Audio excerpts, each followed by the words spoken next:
Tonight, the number 6 Center Grove Trojans began the 2018 football season here at home against number 1 Warren Central. Hello, 1 Kevin Conrad along with Rick Embry and Ted Kitchell. We welcome you to the 2018 Center Grove football season. And Rick Embry, once again, the high school football experts say tonight's game between the Trojans and Warriors, the best game in the state of Indiana.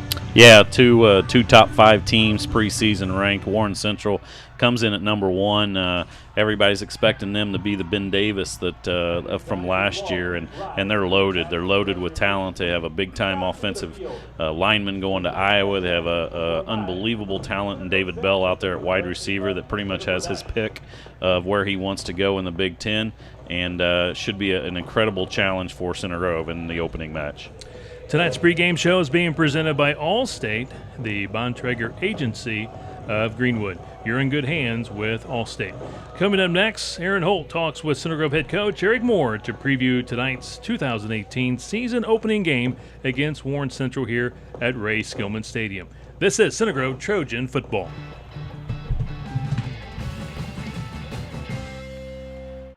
Buying a boat or pontoon with over 100 new and quality pre-owned options, Marine Center of Indiana will help you fulfill your boating dreams. The largest selection, the lowest prices. Regal, Sea Ray, Stingray, Berkshire, and more on sale now. Indy's only top 100 and certified master boat dealer. The best selection of boating accessories and a 50-boat service area open 6 days a week. Take advantage of our in by Monday, out by Friday policy. Marine Center of Indiana. We love what we do, and it shows. Visit online at marinecenterusa.com. Hi, I'm John Bontrager. 20 years ago, my wife Shanda and I opened the Bontrager Agency right here in Greenwood, Indiana. Today, we serve over 2,700 families in the Greenwood and surrounding areas. I realize that customers have many options when it comes to the insurance purchase. If you're looking for an agency that treats you as a friend, please consider the Bontrager Agency.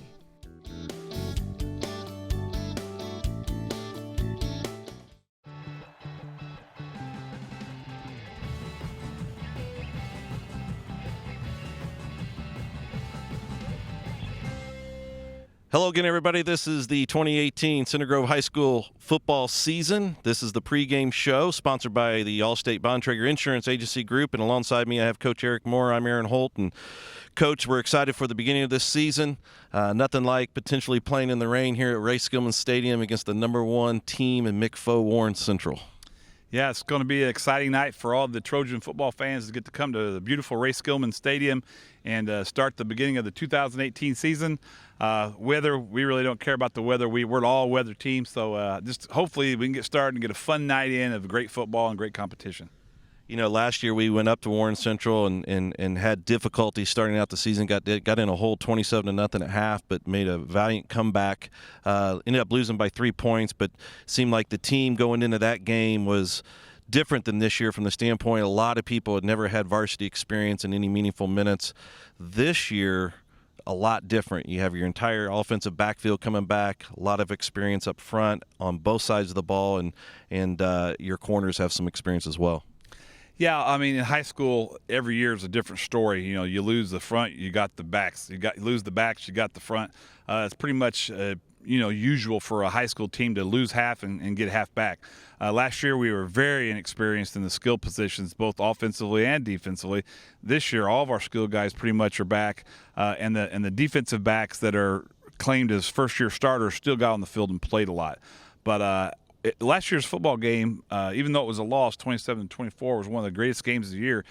In a lot of ways, it was the worst half of the year for us and one of the better halves of the year in the first game of the year. So that usually you can't come back and play that well after playing that poorly with a young team. But we truly found ourselves after the first half of that game. You never get used to the Warren Central speed and trying to tackle it and trying to block it and trying to run from it and run after it. And that really affected us last year in the first half of that game, and the turnovers. We just give them so much. We're hoping that we can, not give them the ball 3 times like we did last year in the first half, and then yet sit still and play a good physical football game. Warren Central obviously is a perennial power, but they come in this year with arguably one of the best wide receivers in the country in David Bell. Just electric, has been for 4 years now for the Warriors, and he's going to really challenge and stretch the defense. Yeah, challenge is a good word.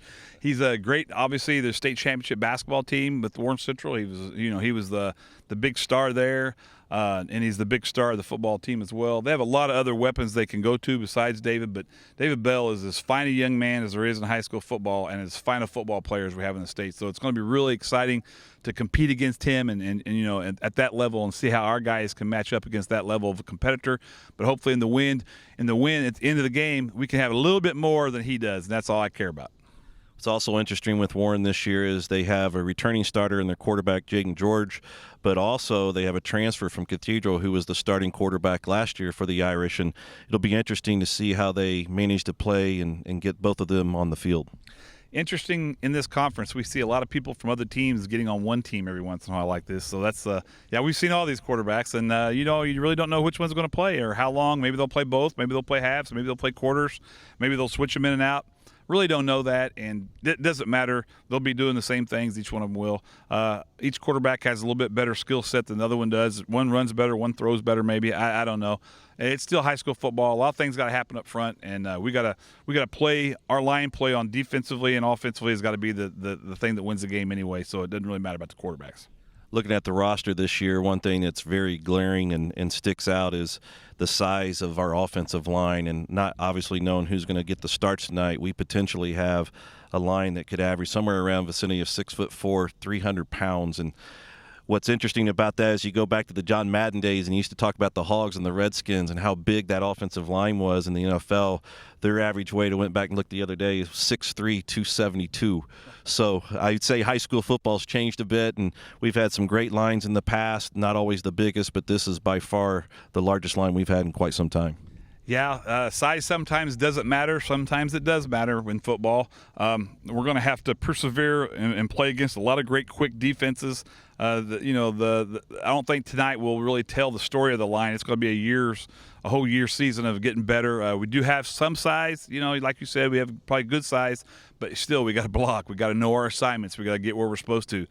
Sometimes it's you're a big guy. It's hard to run down those little guys in the backfield and try to block them. So it's going to be interesting. And Warren has a great size on their line as well. So these are two big lines going after each other. You mentioned the Hogs and the Redskins. We do have a throwback running back, like they had. So Carson Steele will be the difference of that, and we hope that he can run like the Hogs ran. You mentioned Carson Steele. He's coming back. He's a lot stronger than he was a year ago. Last year during this interview, we didn't even know if he'd play in that game, and he comes out and has an electric second half, if you will, and ends up having a fantastic year. The other one that's changed a lot is Jackson, your son Jackson, and he's got experience under his belt now, but he's a few inches taller and a much stronger arm, and just really has grown into a young man. Yeah, both those players have grown up a lot in the offseason. I will tell you this year, I will let Carson Steele play in the first half of this game. Hopefully we won't give him 3 fumbles, and we will let Carson play in the first half of the game. Who knows if that would have happened last year. But last year you were trying to get Carson used to the MIC football, and I didn't want to beat him up in the first half or the first game, actually. I'd planned on playing him in JV games and letting him have confidence, and he got a lot of confidence in the second half. So and everyone knows the story after that. We just, the season's not about Carson Steele. The season's not about Jackson Moore. The season's not about the offense and the defense. It's about everybody together.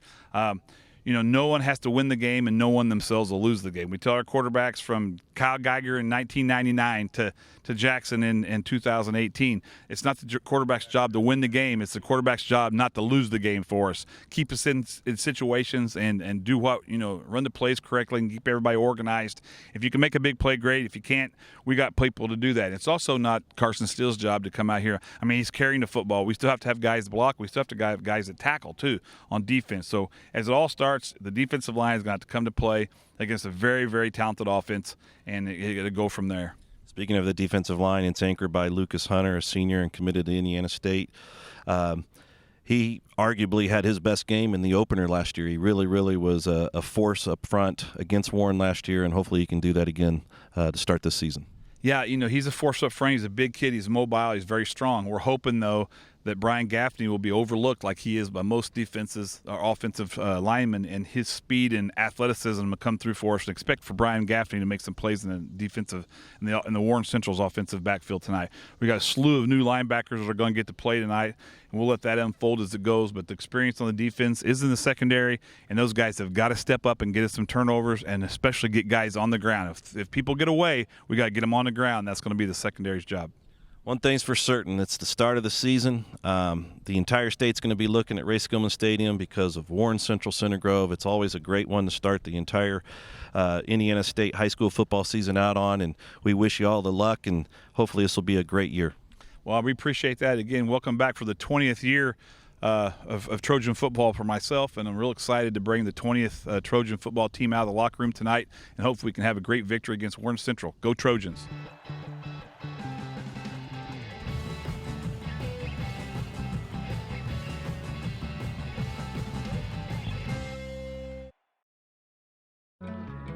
Aqua Systems was founded over 50 years ago to make the best water softeners and drinking water systems available, and to just make it easy to get great water. People who shop us buy from us. Why? Clear pricing on great equipment with the best warranties anywhere. If you don't love your water system, bring it back. Everything comes with a money-back guarantee, so there's no need for high pressure. Give Aqua Systems a try. You'll love your water.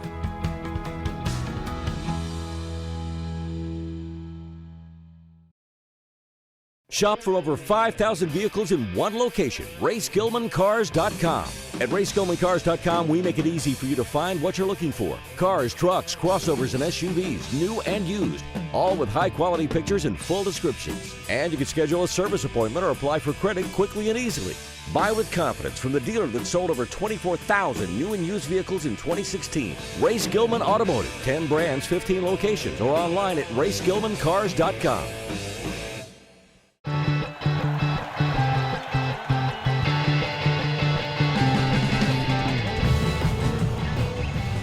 Welcome back inside Ray Skillman Stadium. We're just moments away before the kickoff of this 2018 season between the number 6 ranked Center Grove Trojans and the number 1 ranked Warren Central Warriors. Kevin Conrad along with Ted Kitchell and Rick Embry. And Ted, tonight the Trojans and the Warriors, they've been playing the opening game now for several seasons, and they used to play in Week 9. They moved it from Week 9 to the opener, and we've got another great one tonight. Yeah, I think it'll be an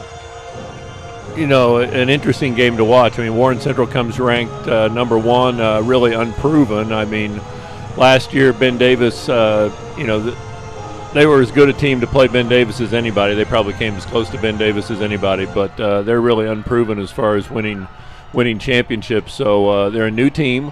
Jason West, we know that he's a proven commodity as a coach. He's a very good coach, has done great things at Lawrence Central and even here at Warren Central. Still a team that has some questions. I mean, they're a team that likes to throw the football and run the football about 50-50. They won all those state championships running the football, and now all of a sudden they want to prove to everybody they can throw it. So, that's very interesting to me. And yet you talk about the Center Grove team, comes in with a huge offensive line, 4 guys over 300 pounds. You got the best running back probably in the state. He's only a sophomore. Carson Steele did it as a freshman last year. I would expect him to play very, very well tonight. But most importantly, I think, quarterback for, Jackson has got to play better. He's got to be a better leader out there for Center Grove if they expect to do big things this year. So we see Warren Central across the way in that far sideline, and Ted, a new look here for the Warren Central Warriors with the white jerseys, gold pants, but look like almost like a Cathedral Notre Dame helmets. Yeah, they've got those shiny helmets going. I mean, anymore, you go to the colleges, they've got 3 or 4 different type helmets, so that's become a real important piece to the equipment, but yeah, it's interesting. I mean, they've got some great players. David Bell, obviously one of the best receivers, probably in the country, not only in the state but in the country. I mean, he's been offered by Indiana, Purdue, Ohio State, Penn State, pretty much everybody in the Big Ten. He's yet to commit, but you're going to see him tonight. Probably going to have a double coverage probably on David Bell, make somebody else do it. And then you have a very familiar name from Warren Central at quarterback. I mean, Jalen George, obviously Jeff George's son. He's had a couple boys over there that have been quarterbacks, and we know what their father was a great quarterback. And so we know that he can pass the football. So it should be a very interesting night against two very, very good programs with great coaches. So Warren Central will kick off to begin tonight's conference matchup here at Ray Skillman Stadium. First game of the year is always such a big game. Everybody comes out so pumped up. You've been working for a month and a half, having to, beat on the same guys day after day, the guys that you play against each and every day that are on your team. So it's a real joy to get out there and face somebody a little bit different. I mean, obviously, for Center Grove, it'll be Warren Central here tonight.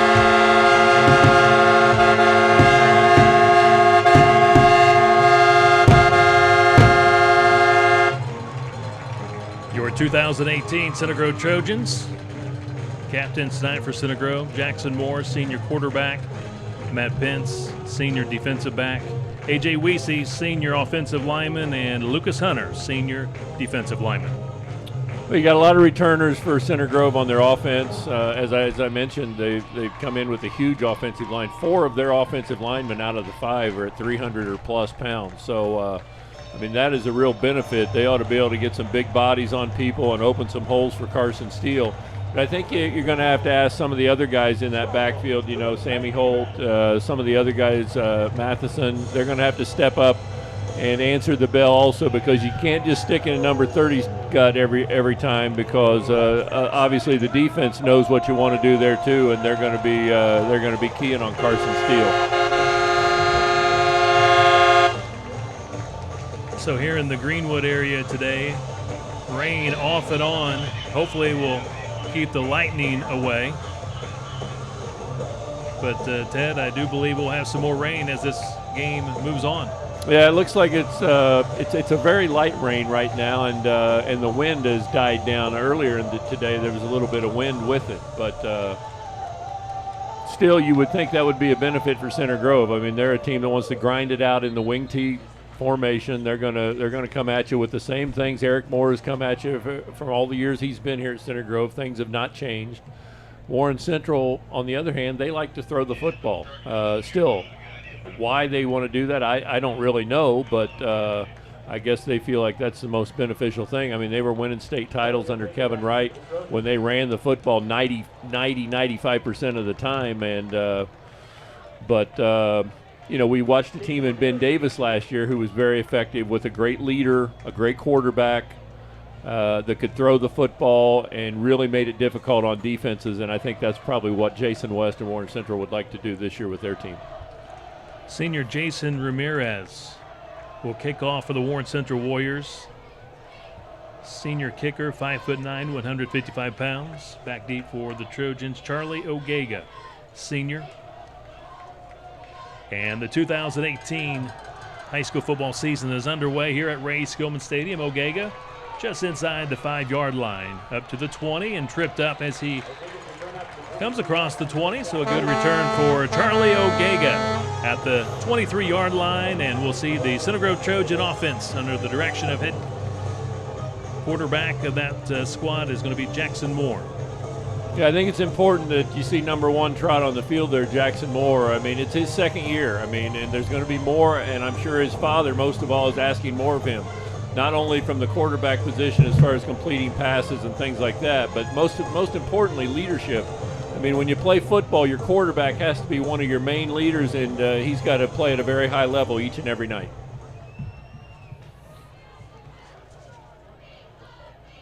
So from the 23, handoff to the sophomore, Carson Steele. Yeah, if you've forgotten, Carson Steele was a freshman last year, but his numbers were unlike any freshman before. I mean, 272 carries, 1,703 yards, 20 TDs. Absolutely incredible. And, I haven't really seen him this summer, but I hear he's bigger and stronger than ever. And Obviously, a lot of colleges looking at him not only as a running back, but some of the bigger colleges maybe as a defensive middle linebacker, things like that. So he picked up 3 yards, 2nd down and 7, and we see another running play by the Trojans. It's Sam Holt to the 30-yard line, so to bring up 3rd and looks like 4 yards. I mean, the one thing when you play Warren Central, Ben Davis, even Carmel, they usually are very hard for Center Grove to get outside of them. So you see Center Grove, a couple inside runs right there. At some point in time, they're going to try to get outside. But against Warren Central, usually their cornerbacks, their defensive ends, very fast, try to get in 3 yards up the field, turn that play in, and let their interior linemen do the jobs and their linebackers. So 3rd down, a long 3 for the Center Grove Trojans. Moore from shotgun formation, and we have whistles on that far side of the field, a penalty flag down. And that's something, Ted, we saw a lot last year with the Trojans, a lot of turnovers and a lot of penalties, and that's not like the Center Grove Trojans. That's something they got to minimize this season. Yeah, and that's something that you don't see with Eric Moore's championship teams. His teams do not make mistakes. They do not hurt themselves. And right there, you know, you say, well, you know, it's a 5-yard penalty. Well, it took you from 3rd and 3 to 3rd and 8. And in the wing T offense, I mean, they were going to hand the ball off there to Carson. Chances are he probably gets 3 yards and probably picks up a 1st down. Instead, now, 3rd and 8, they're probably going to have to throw the football.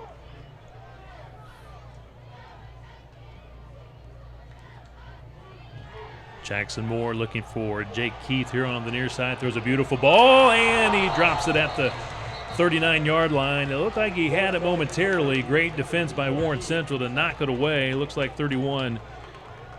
Carruthers on the coverage, knocked it away.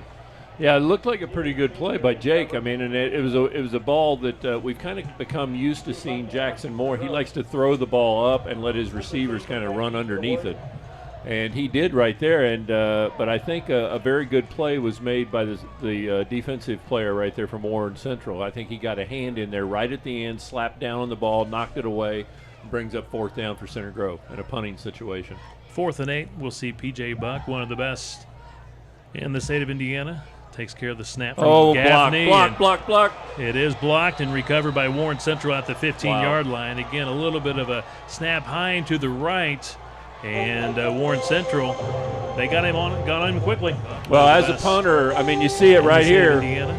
It was a little bit of a bad snap, but once you get the bad snap, you need to hurry things up a little bit. He got the bad snap and pretty much kind of took his time. And by the time he had 3 guys on top of him right there, and Warren Central going to take over. Block, 15-yard line. Very difficult situation for Center Grove and their defense.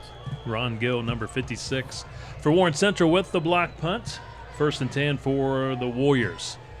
Jaden George under pressure, gets away from one defender, and he'll slide down at around the 10-yard line.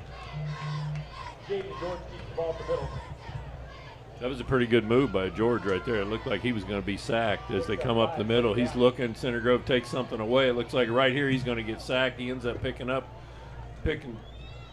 2 or 3 yards. Center Grove probably fortunate right there that somebody didn't come over the top and hit him after he was already on the ground. 5 yards for George, and now they'll hand it off, and good defense by the Trojans.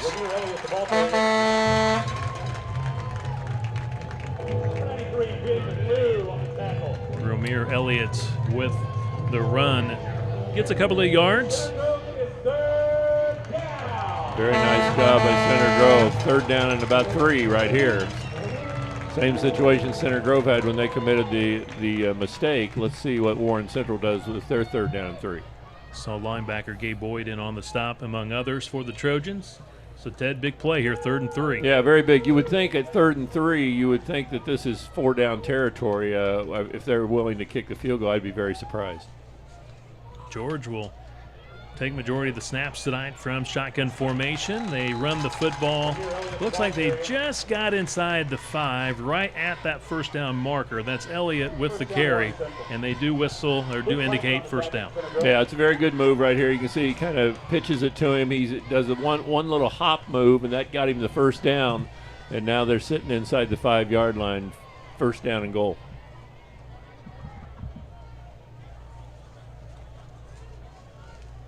offensive line for Warren Central is not as big as it's been in the past, but they do have one big man out on the left side that's going to, what did you say, Iowa? Iowa. Yeah. Britt under pressure, lets it go, throws it here to the near side, and it's caught for the touchdown. Well, George did a nice job. Again, he's under pressure. We're going to take a look at it. I don't know that this is his first guy that he's looking at. He looks at 2 or 3 guys going to his left, throws a nice ball, good catch, 6 points for Warren Central. All set up on a miscue on the punting situation by Center Grove.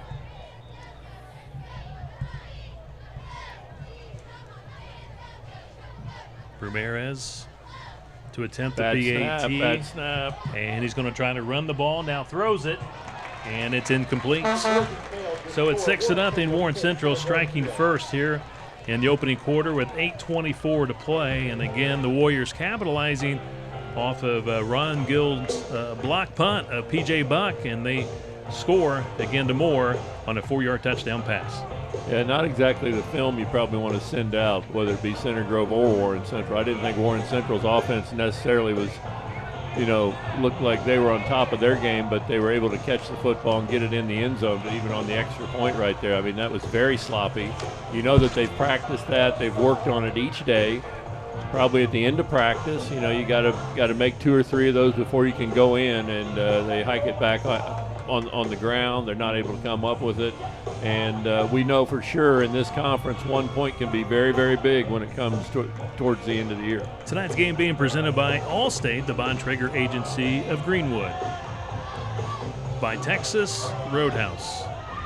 By Marine Center, the Boating Superstore, and Century 21 Sheets. Realtor Tiffany McClurg. Ramirez kicking off for the second time tonight. Ogega had a 20-yard return in the first return and now tries to reverse field, and he's going to be hit at the 15 and finally brought down at the 18-yard line. Now, what's the rule right there? I saw his feet were in the end zone. Ball. The ball. It's okay. The ball, not the feet. Okay, because it looked like from about his waist down, he was in the end zone right there, and he was able to bring it out. The official never questioned it. So, but it didn't look like the ball ever crossed the end zone line. So that's why. Ted, for opening night, not a very good crowd, but I think the weather has a lot to do with it. Yeah, I think so too. I mean, there's probably a lot going on, and then they look outside and they feel like they don't want to go over and sit in the rain. So, and especially when they can sit at home and listen to us. That's right. Do the next best thing. That's right. Carson Steele, right as he took the handoff, he was hit immediately. Great penetration by that D-line for Warren Central. Well, and as you watch Warren Central, they do the same type of things. I mean, Jason West was a guy that worked with Eric Moore. And a lot of times, he puts his best athletes on defense. And that's what Eric Moore has always been known to do that too. And so even if your offense isn't really moving the football, your defense keeps you in the football game. And that's similar to what Warren Central's philosophy has always been. And that's why they've been very successful over there on defense. Marquise Cross with the tackle. Brings up second down and 10. Jackson Moore scrambling and completes the pass to the 33-yard line for the first down for the Trojans. That was very good by Jackson Moore. I mean, he looked at his first option. He wasn't there. You can see he steps down underneath and he finds the opening in the defense. He had slipped down the field, just kind of done a little hook route right there about 15 yards down the field, and it gives Center Grove their first down of the season. 15 yards to Trent Veith, sophomore, with the catch. New set of downs for the Trojans. Carson Steele chopped down just short of the 40. Offensively tonight for the Center Grove Trojans. Once again, Jackson Moore, your senior quarterback, in the backfield. You got Carson Steele, Sam Holt, Gavin Matheson. Cam Petty moves to tight end this season. A.J. Weesey, Drew Steimel, Andrew Warner, Ethan Crow, and Lucas Doyle on the offensive line. Jake Keith, your wideout. Second down and 6. Carson got 4 yards on that last carry, and tough sledding there for Carson Steele. And Ted, last year he might have been a little bit of an unknown early in the season, but I tell you, teams are going to prepare for him now. Oh yeah, he's going to be. He'll be the number one thing on whenever you're looking to play Center Grove. You got to stop number 30, and that's why you've got to pass the football. You've got to open the field up a little bit, give him a chance, because if you just continue to stick it in his gut, teams are going to stop him, especially teams that are as good as Warren Central.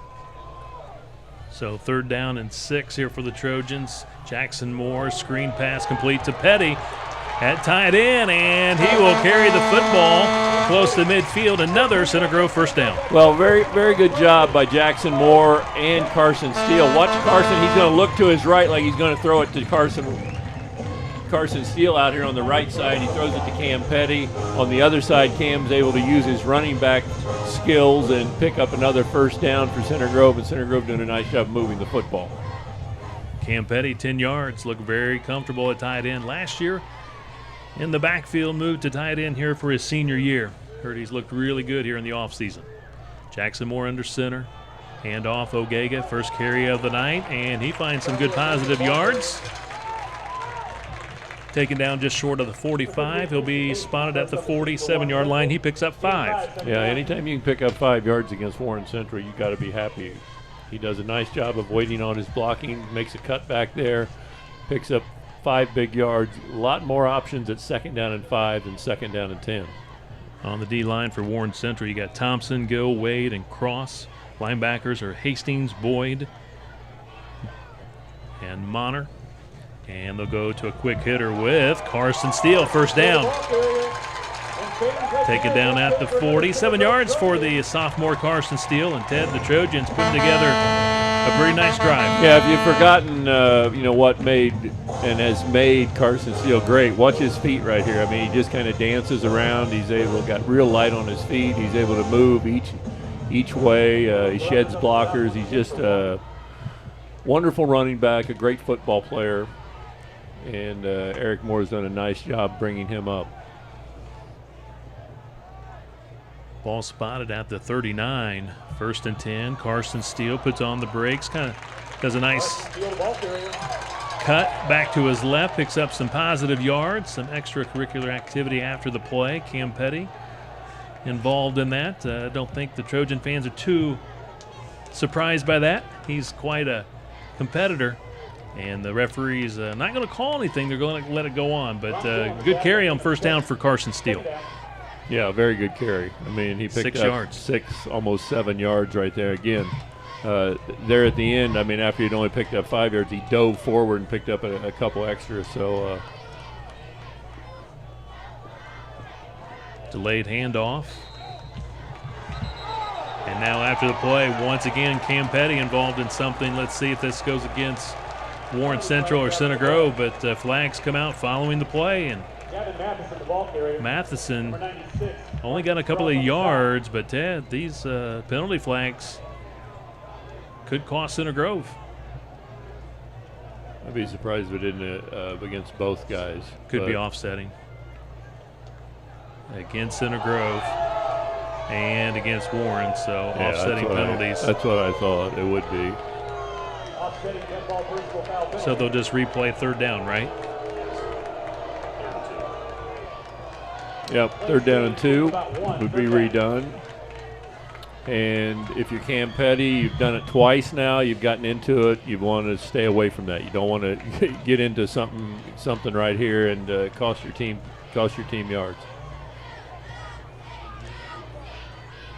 3rd and a couple. Hand off Carson Steele, weaves his way through the Warren defenders, and first down Trojans. Well, some really good blocking right there by Center Grove. I mean, out on the right side, because he didn't have an opening, and then all of a sudden you can see big number 54 pulls around there, does a nice job of kicking the guy out. And because Ethan Crow did a nice job there of kicking him out, Carson's able to follow him into first down territory. 9 yards for Carson Steele. 1st and 10 at the 22-yard line. Center Grove trails 6-0 here in the first quarter. Right back to Carson Steele. And Carson Steele, the ball carrier. A couple of yards to the 20. In that secondary tonight for the Warren Central Warriors, you got Stanberry, Callum Carruthers, Wells, and also Kyrie Carruthers. Yeah, you got two Carruthers. Yes, Kyrie and Caleb. Caleb, yeah, exactly. Center Grove last year, Ted, got in the hole against Warren 27-0, and then scored 24 unanswered points, losing by 3 points last year at Warren Central. Carson Steele behind his big blocker. Carson Steele, the ball carrier. Picks up a couple down. more. Yeah, big down coming up right here. 3rd and a long 5, maybe even 6. And so again, what are you going to do in this situation? Are you going to make that a 4-down territory where you run it 2 times, figure like number 30 can get you 6 yards and two opportunities, or are you going to put the football in the air? I mean, at some point in time, if this team's going to do the things that it wants to do, if it wants to play for state championships, you're going to have to be able to complete some passes, and Jackson Moore's going to have to come up with some of those big plays himself. 3rd and 6, the call from shotgun formation, looking left, going to the end zone, and he's out of bounds. Yeah, it looked like he was juggling it. Good job by Jake Keith to push him out of bounds. Yeah, it was a good job because he had that ball intercepted. He had the inside track on that ball, and only because he was juggling it as he stepped out did that go against Warren. You can't just throw the football up for grabs like that right there. I mean, you've got to do something. 35-yard field goal attempt for Luke Eckert. Brian Gaffney, the long snapper. Jackson Moore, the holder. From the right hash. Good snap. The hold's good. Not a very pretty looking kick, and goes left. No good. Did not get a good foot on it.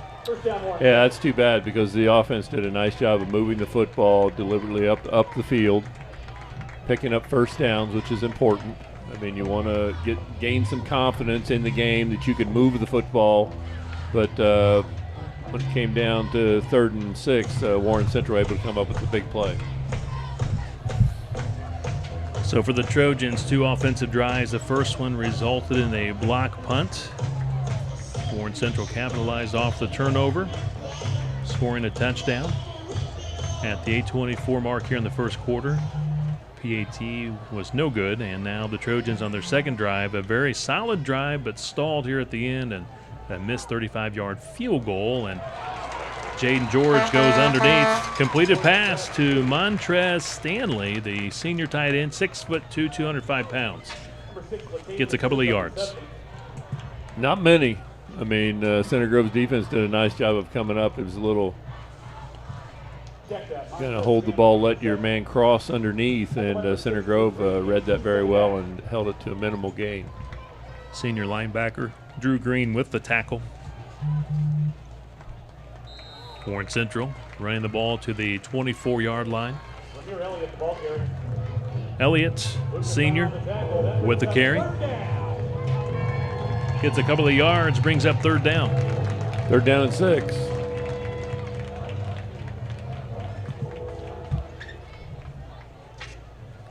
I mean, obviously, we talked about David Bell is the wide receiver and the guy that I'm sure they look to in big situations such as this.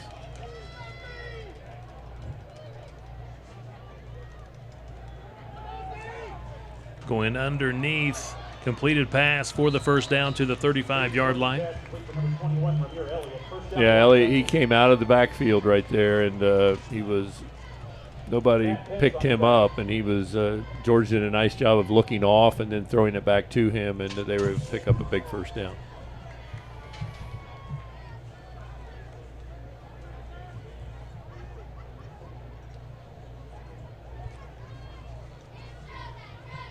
Final seconds of the first quarter. George on the run, makes a beautiful pass. It's caught at the 30, and he's chased down from behind. Great pass by George. Lucas Railing chases him down, makes the tackle.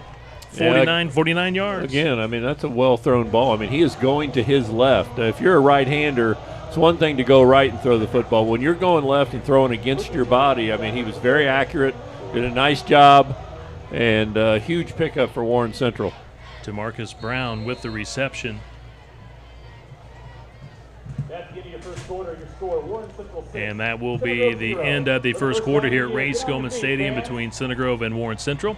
The Warriors lead the Trojans 6-0. This is Center Grove Trojan football.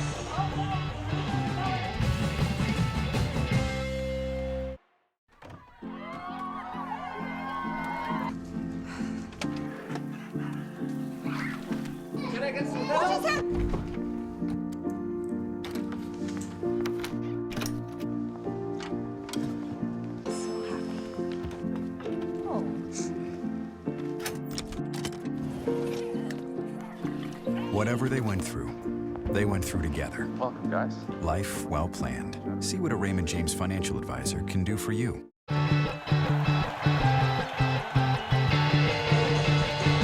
Tonight's game being presented by Ray Skillman Auto Group. Ray Skillman, where we stack them deep and sell them cheap.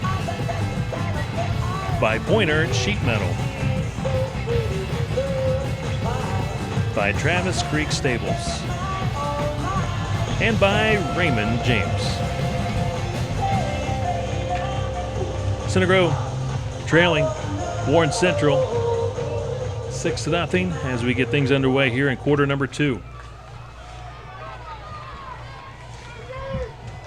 The only difference is a couple big plays. I mean, Warren Central blocks a punt.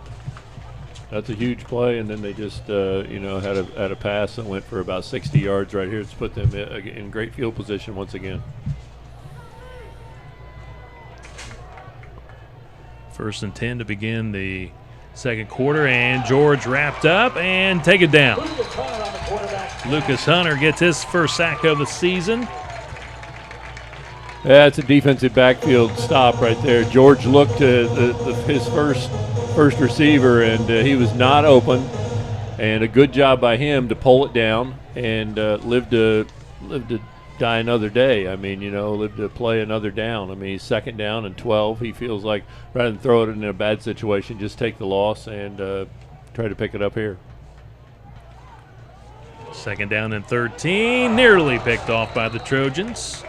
Pass incomplete. Good effort by Boyd, the linebacker, nearly came up with the pick. And defensively tonight for the Trojans on that D-line, Brian Gaffney, Lucas Hunter, Cade Lansdale, and Luke Piper. And linebackers, Gabe Boyd, Jackson Schott, Trey Clark, and in the secondary, Drew Green, Matt Pence, Chris Martin, and Lucas Raymond. Actually, I believe Green is playing tonight at linebacker here on the left side.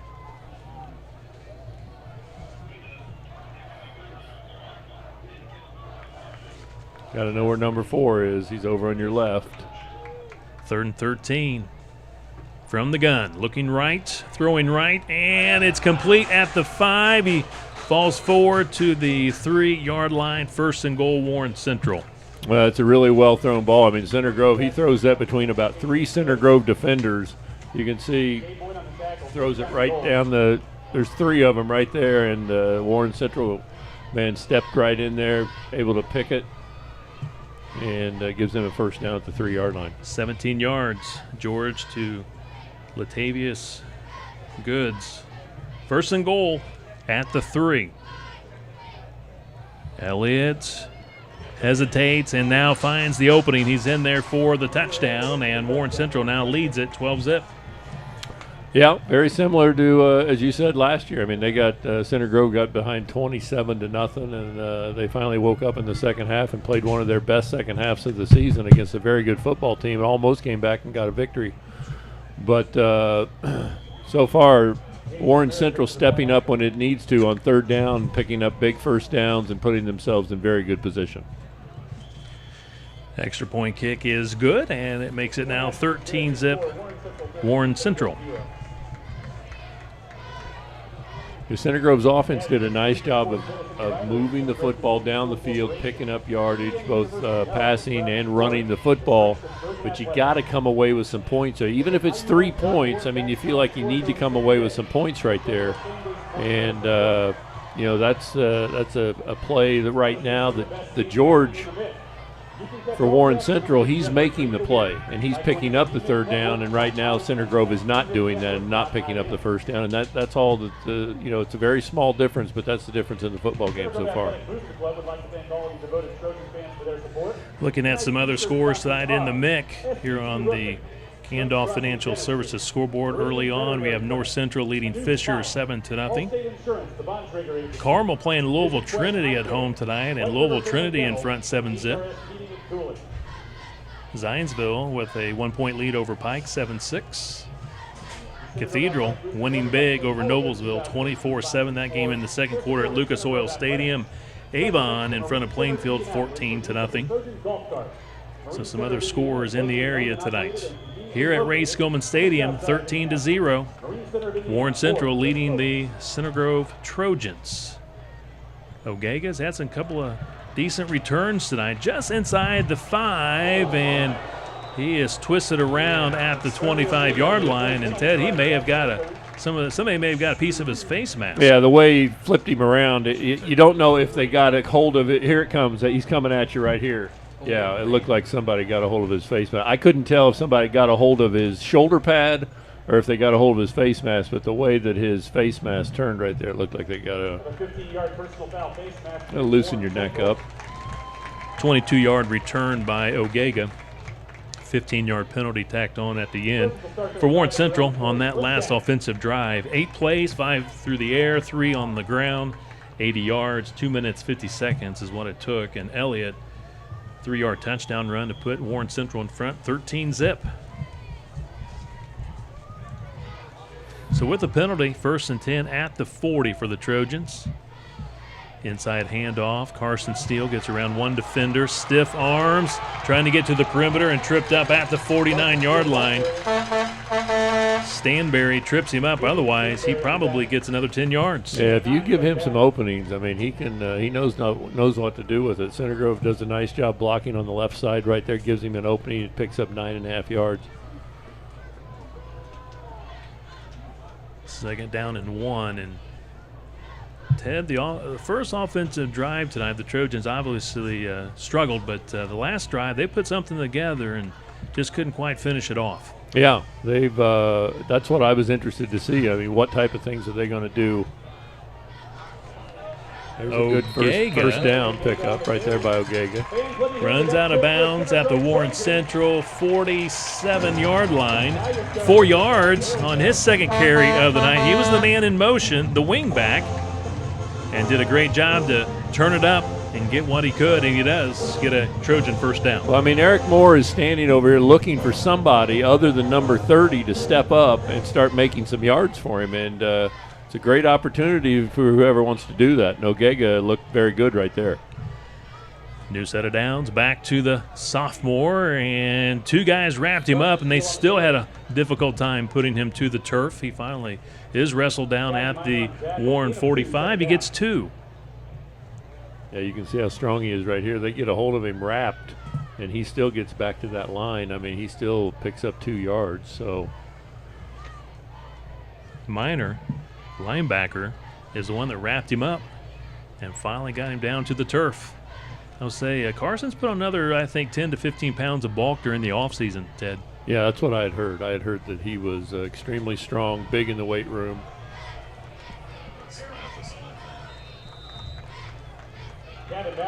Picked up about 3, Matheson right there. Yeah, Gavin Matheson. He's at the 42. Give him 3. Okay, now these are the situations right here. 3rd down and 5. We've had a 3rd down and 8. These are the ones that you have to pick up. I mean, you're in decent field position right here.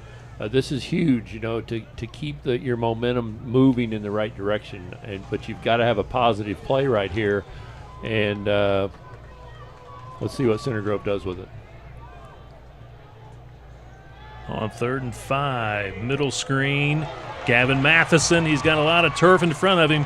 First down Trojans to the 32-yard line. Yeah, for a second it looked like Warren Central had that one sniffed out. I mean, it was kind of a little screen pass over the top, but Jackson does a nice job of waiting. Matheson does a good job of getting position on their defensive line, gets beyond it, able to catch the pass, run it for a first down. And like I said, now you continue to pick up first downs. It gives you mental momentum as you move the football down the field. 10 yards on the completed pass. Jackson Moore again from shotgun formation. Handoff going to Steele. He kind of slides around and slips one tackle. They'll mark him just inside the 30, give him 3 yards. Brady Wells on the tackle. Gain of 2, second down.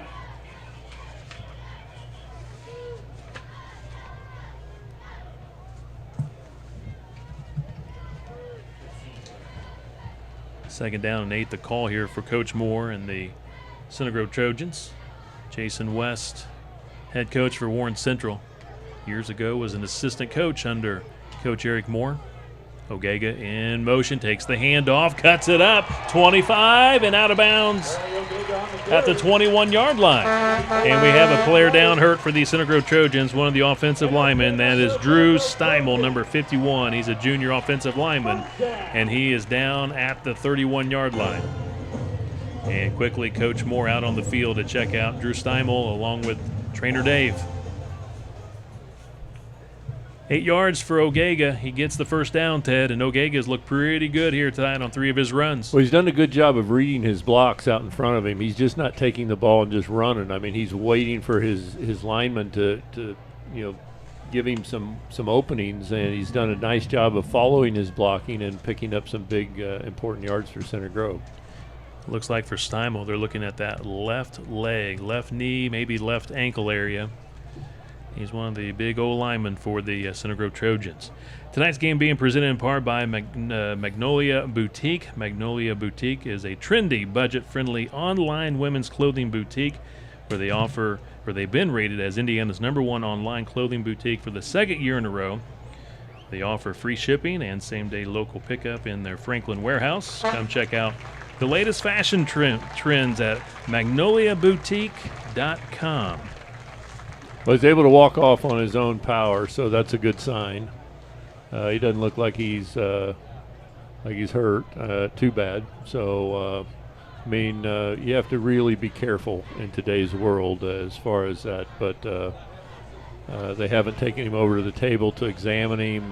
He looks like he's fine, and maybe in a couple plays he'll be back in there. So for the Trojans, 1st and 10. Trailing 13-zip, football at the Warren Central 21-yard line. Ted, we've seen Jackson Moore quite a bit in shotgun formation tonight. And Carson Steele trying to spin out of a tackle.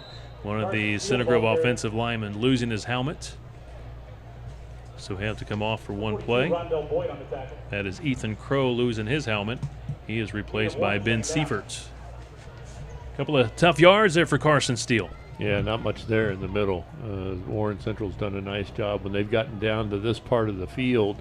The couple times Center Grove has gotten there, Warren Central's done a nice job of standing up, and Center Grove going to have to find a way to get themselves into a good position here on 3rd down. Number 65, Braden Sturm, sophomore in there, replacing Steimel, who left on that previous play due to injury. So on 2nd down and 8, throwing here to the near side, Jake Keith could not corral it. Well, he had to let it go before Jake had even turned around, and obviously that's something they've worked on in practice, timing play. You see it in the NFL all the time. But I was watching the receiver, and he had not yet turned around, and Jackson already had let it go. And here again we are with 3rd down and 9, and this is tough situations. Ted, Warren's going to be coming after him. Ted, we saw David Bell on the coverage, playing both ways tonight for Warren Central, at least at times. And Bell now here on the blitz, and he creates the fumble, and he recovers it. Yep. Playmaker. Number 4. So David Bell in there on the right side, cornerback, and blindside blitz. He'll see it again. Yep, he did. He came on a blindside blitz. As you said, he was lined up on the receiver out to his right. And as soon as the ball was snapped, he went off the receiver and just a dead blitz right Jackson Moore. There's no way that Jackson saw him coming. And David Bell, very fast, lots of speed. I'm surprised that more coaches don't do things like that. When you have your best athletes, a guy like David Bell who has so much athletic ability, why not have him on the field, playing defense, a few plays here and there? I mean, he's only going to make good things happen for you. Center Grove, we've seen that through the years, haven't we, Ted? Nick Stoner comes to Sure, mind. exactly. Young man by the name of Russ Yeast. It's just to name a few that have played both sides of the ball at times for Coach Moore. Play action. Across the middle. Almost intercepted. Wow. He almost had that. Knocked down and nearly intercepted by Jackson Schott, the sophomore linebacker.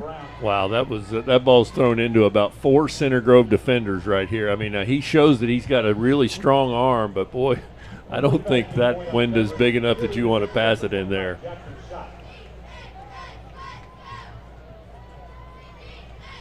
Second down and 10. Quick hitter. David Bell doing some side steps, finally pushed out of bounds.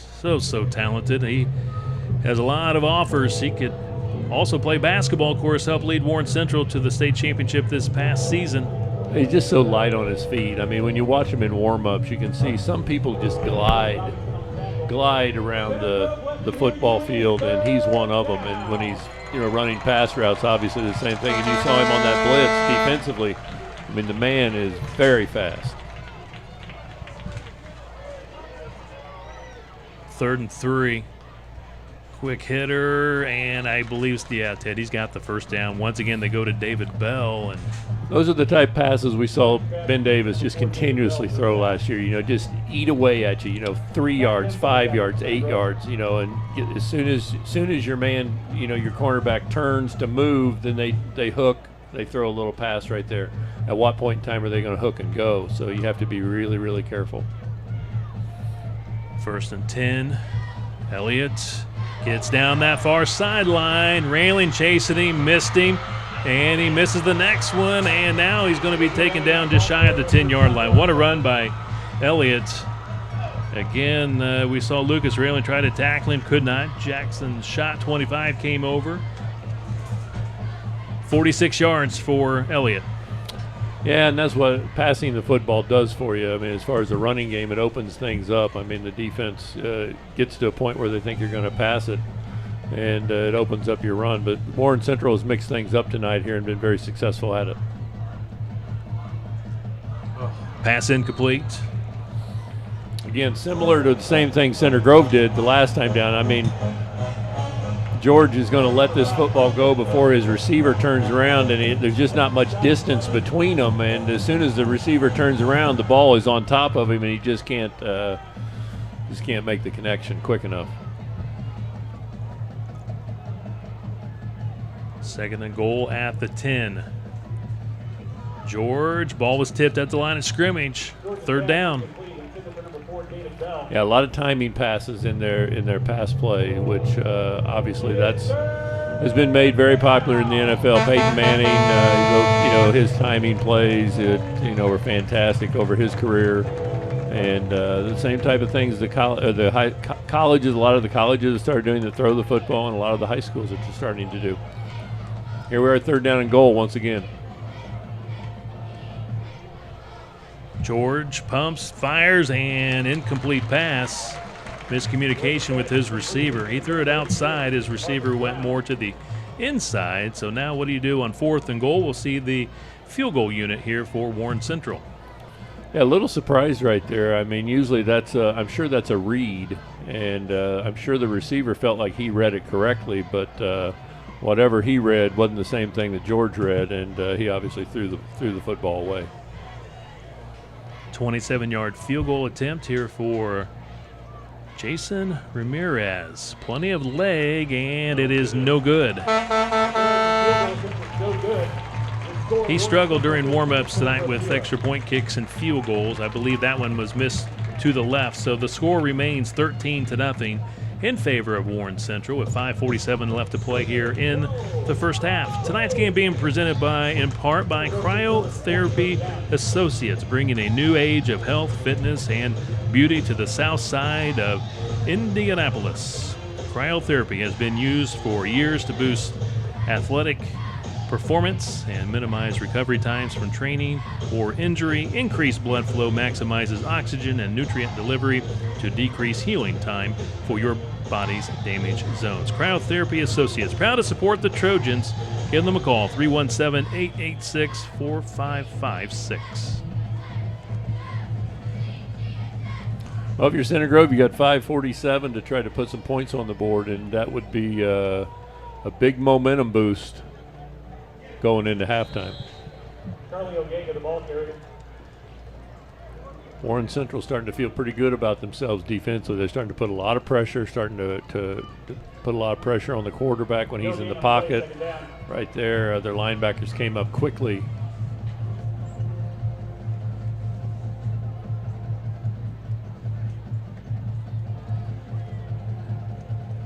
No gain, or actually maybe loss of a half a yard. Ball just inside the 20. 5:15 and counting here in the second quarter. Once again, O'Gega trying to get outside and just nowhere to go, and they slam him down. Forward progress will get him to the 20, but he's hit hard down at the 15-yard line. They threw him back 5 yards. Well, he waited and he waited and he waited, and there's just nothing opening up over there. Warren Central doing a nice job on that sweep type play right there of coming up. They're coming up 2 or 3 yards. They're turning that football in, and then the linebackers are doing a nice job of closing in on him. And there's just we've seen O'Gega a couple times be able to pick up some yardage, but not on that play. And you're looking at 3rd down and 10.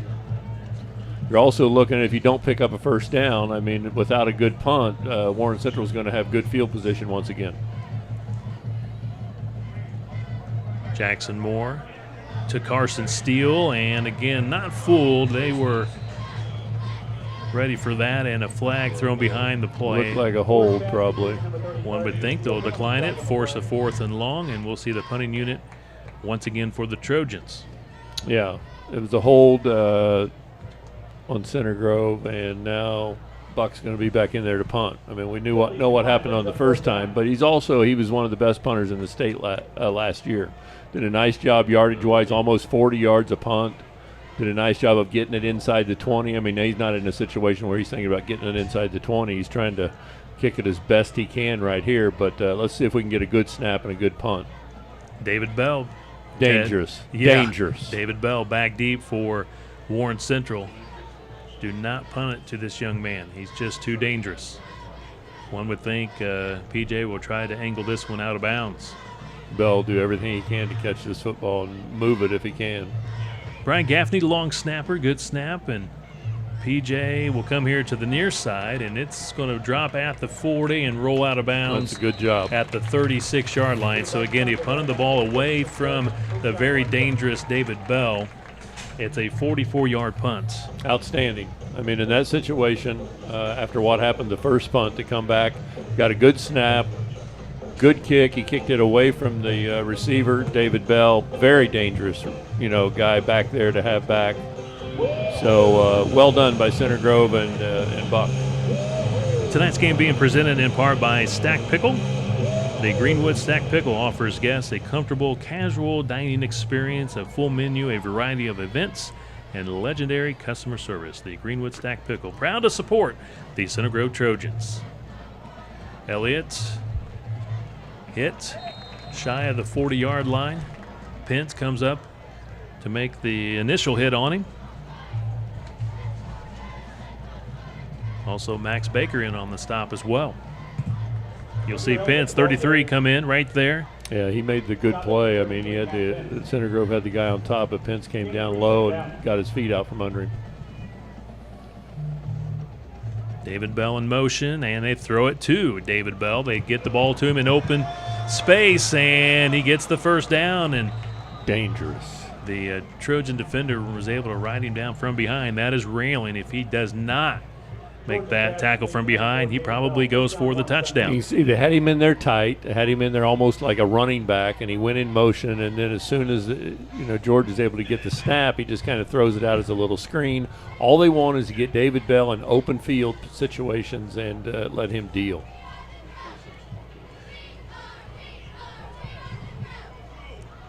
Cutting it back to the middle. He's going to be a touchdown for Elliott. 45 yards. Wow. For Elliott. Tackling for Center Grove. I mean, they had plenty of opportunities right there to make a tackle, similar to the same play that Elliott made down the left sideline. But you can see how many people get their hands on him right here. 97 gets his hand, 25.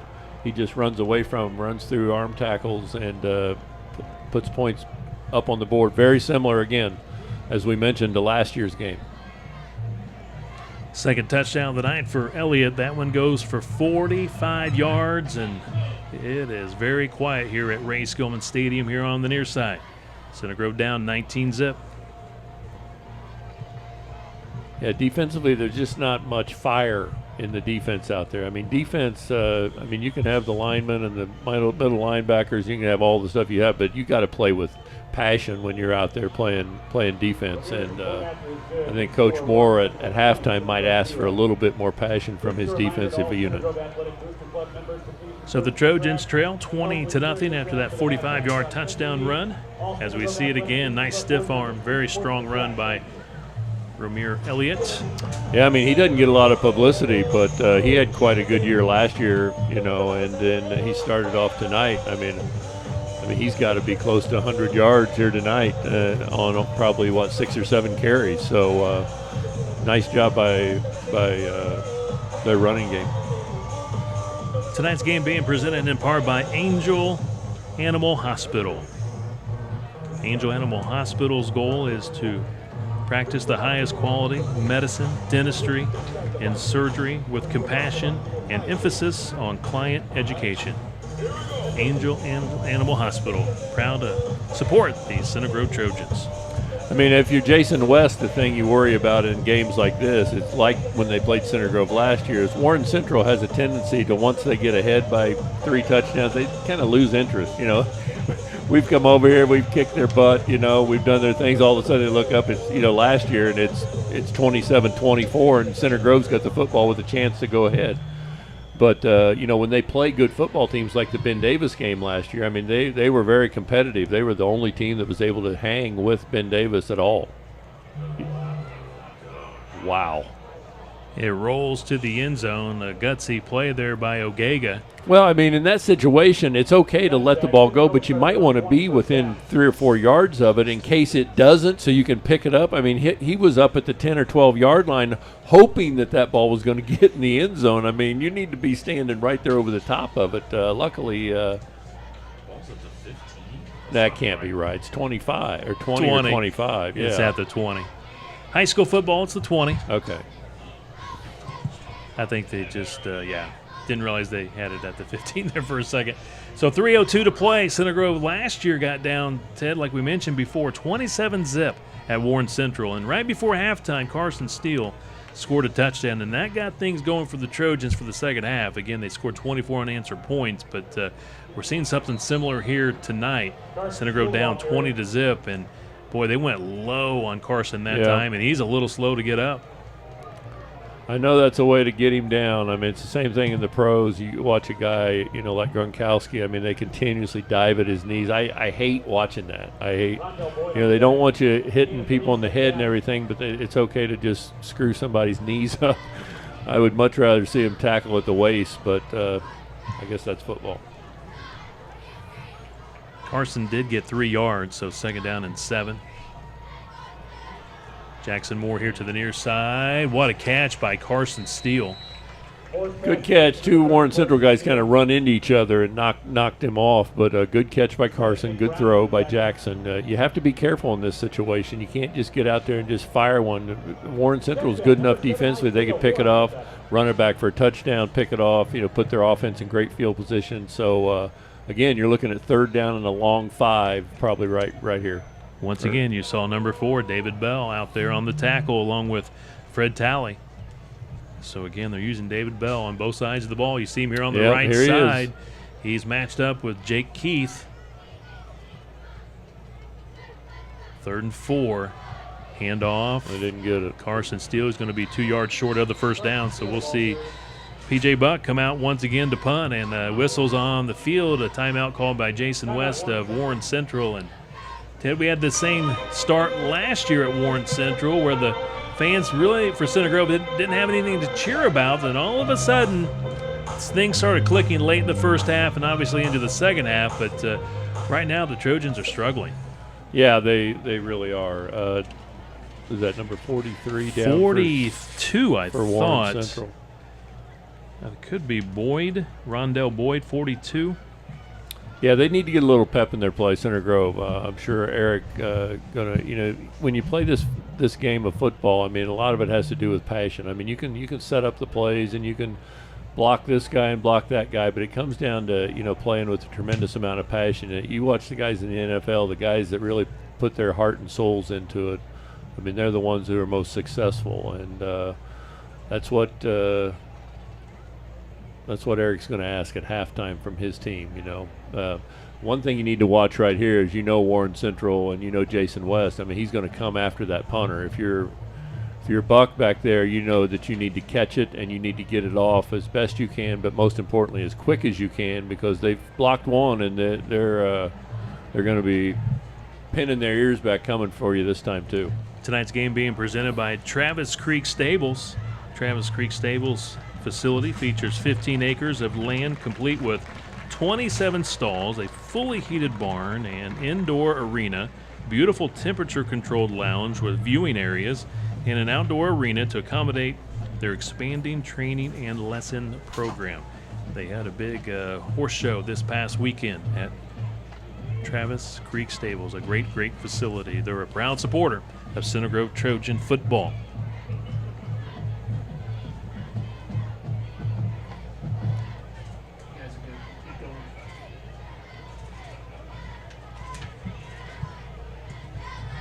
They only have 10 guys on the field. 1, 2, 3, 4, 5, 6, 7, 8, 9. There's only 10 guys on it.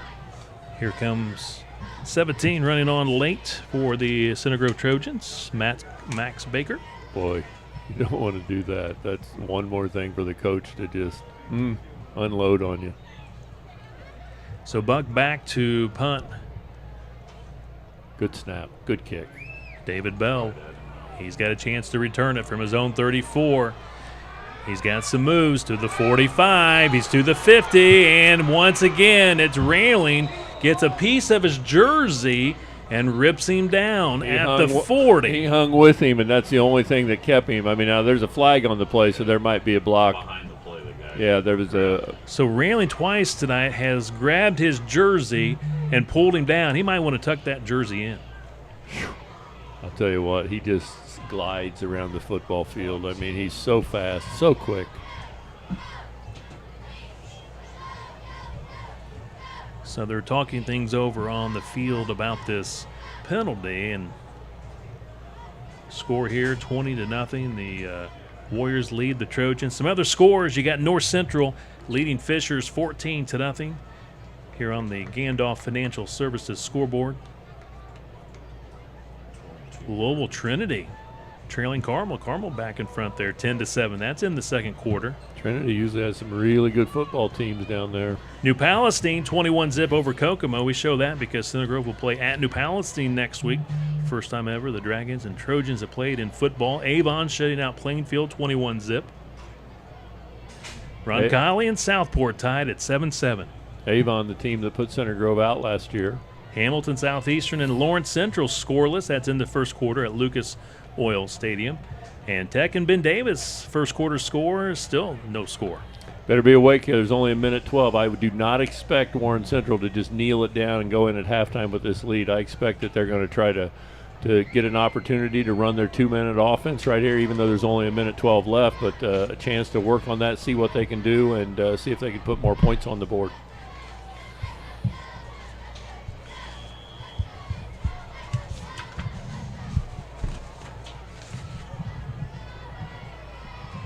Across the middle.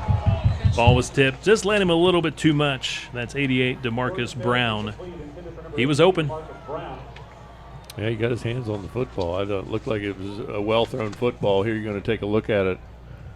Yeah, it looked like it was right there. He just a little late coming up with it.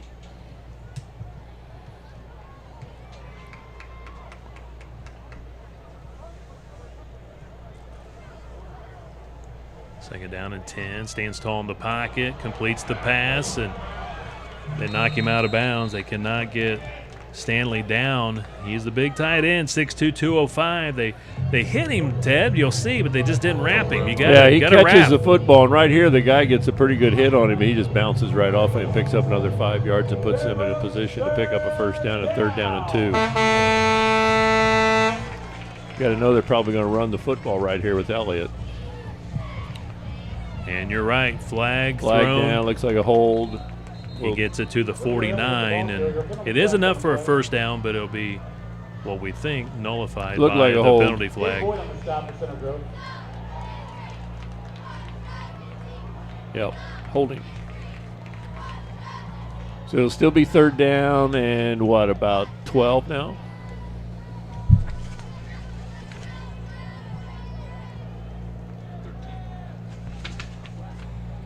Yeah.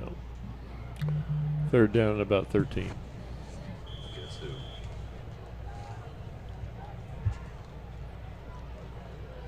Third and 13, high snap. George handles it. Getting pressure, scrambles away, dumps it underneath to Elliott, out of bounds. He could not hang on to it, so to bring up 4th and long. Well, he wanted to throw deep down the left side. Center Grove did a nice job of over-the-top help and not making it possible for Warren to do that. So George still in the football game. What's going on? There we go. They run the punting unit on late. Usually Warren Central has not been great in the kicking game. We've seen them miss a couple tonight. Let's see what they do punting for the first time. Good snap. Line drive kick. Going to be picked up at around the 33-yard line. And Connor Delp. Good speed. Gets it to the 50. Livens up the crowd. Good for him. Good for Connor. Sophomore. Finally something to cheer about. Fast, very fast. And Coach Moore's going to leave him in there on offense right now. He's searching. Coach Moore's searching for somebody that he can put in there that he's going to pick him up some yardage because he knows number 30 can pick up yardage, but they got to have somebody else in there doing the same type of things.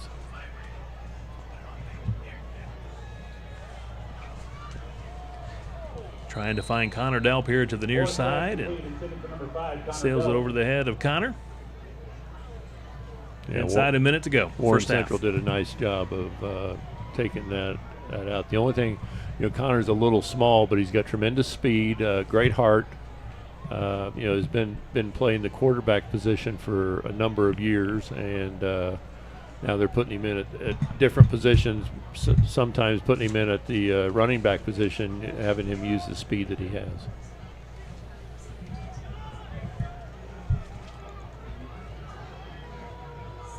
Second down and 10.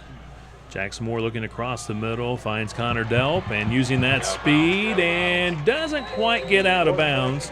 He's hit at the 41-yard line. 35 seconds and ticking here in the first half. He wasted about 6 or 7 seconds before calling timeout. Coaching moment here, teaching moment. Well, Coach is getting on him about not getting to the out of bounds, but I think he was doing his best to try to get out of bounds. But Coach is saying if you have to lose a couple yards there, do whatever you can to get out of bounds. I mean, and I think Connor felt like he could get to the sideline before they tackled him, but they did get him on the ground before he hit the sideline. Timeout by the Trojans. Scoreboard, Louisville Trinity leading Carmel 14-10. In the second quarter, Cathedral still rolling over Noblesville 24-7. That's in the second quarter.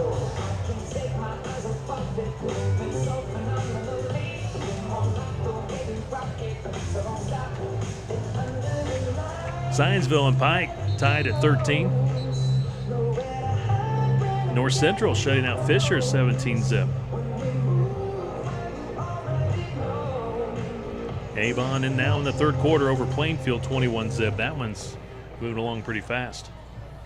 Okay, you got a couple timeouts left. You got 34 seconds. You'd like to do something to get the ball maybe down to the 20-yard line. Give yourself a chance, at least a field goal, if possible. Need to know that the time situation right here. On 3rd and 1, they need to get the first down, so they do get the first down with Carson Steele. They'll stop the clock momentarily to move the chains. So the Trojans are quickly running in the next play. You would think they already had the next play called, hopefully. Connor Delp back in there. 25 seconds and counting. Jackson Moore sets the feet. Now will scramble, and he's got some room in the middle of the field. And boy, they came after him. Anytime you get a shot on the quarterback, that's what they're going to do. He gets the first down, Ted, so they'll stop the clock momentarily. Well, and he got it down to like the 20, 23-yard line, so they're now in field position. Again, you need to know the clock's running. Clock's running 13, 12, 11, 10. I mean, we still have timeouts. We got to do something. So now he calls timeout. Eric not happy on the sidelines. With 8 seconds left, they didn't quite have the personnel they wanted in there. And it might have been short a player. 14 yards on that run by Jackson Moore. So with now 7.9 seconds left to play here in the first half, it's 1st and 10. Well, I think you got to kick a field goal from right here. I mean, I think you got to go ahead and try to put the points on the board. With 7 seconds, I mean, any type of completion, you're going to run out of time. Do they still have timeouts left, or was that the last one? Warren Central has 3 timeouts. Center Grove, I believe, has 1. Still has 1. Okay, well, they at least have a timeout, but still, you're going to have to complete something very quickly.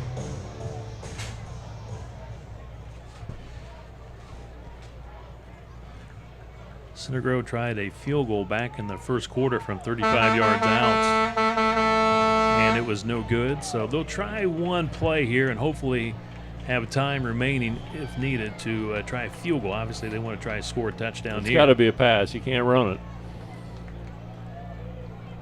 Moore looking left. See, I mean, he's going to run out of time. He's going to run out of time.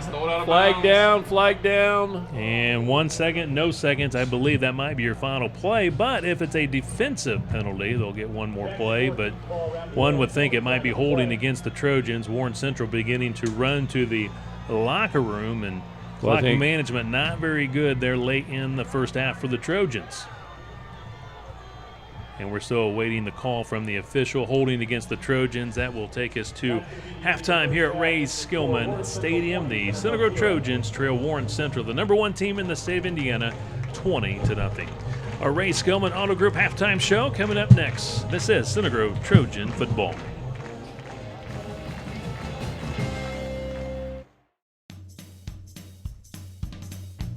Pointer, the company you know as All Things Metal, is now offering residential HVAC service for Johnson, Shelby, and Morgan counties.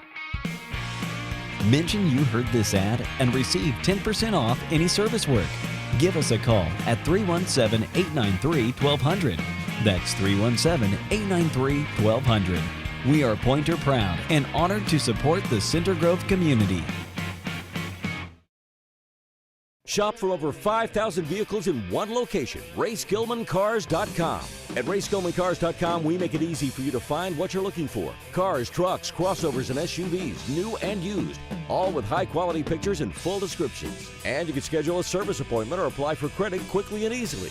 Buy with confidence from the dealer that sold over 24,000 new and used vehicles in 2016. Ray Skillman Automotive, 10 brands, 15 locations, or online at RaySkillmanCars.com. Welcome to Spotlight Strategies. I'm Susan McCarty. And I'm Erin Smith. Together we own and operate the best marketing specialties firm in central Indiana, and we're located in Franklin. At Spotlight Strategies, it's our goal to put your brand in the spotlight. Research tells us nearly 90% of people who receive promotional products remember the brand on the item they were given. This has incredible potential to make you stand out to consumers. In addition to promotional products, we offer graphic design, print services, sign creation and production, screen print, embroidery, and web stores. Basically, if it has your logo on it, we probably produce it. Spotlight Strategies has a team of graphic designers ready to help you increase the exposure of your business by utilizing any of these marketing mediums. We have over 60 years of experience in our industry. As our customer, we want you to be highly satisfied. We promise your projects will be done on time and add value and exposure to your company. Don't blend into the background. Call us today to put your business in the spotlight and stand out from your competition. Visit Spotlight today! When it comes to quality, we don't cut corners. When it comes to excellence, our work ethic is unparalleled. When it comes to honesty, we live and breathe by it. When it comes to custom homes and remodeling, we've been serving Central Indiana for 28 years. And when it comes to relationships, well, that's what we do. Because when it comes to your community and your unique custom home, it's all about you. Welcome to Duke Homes.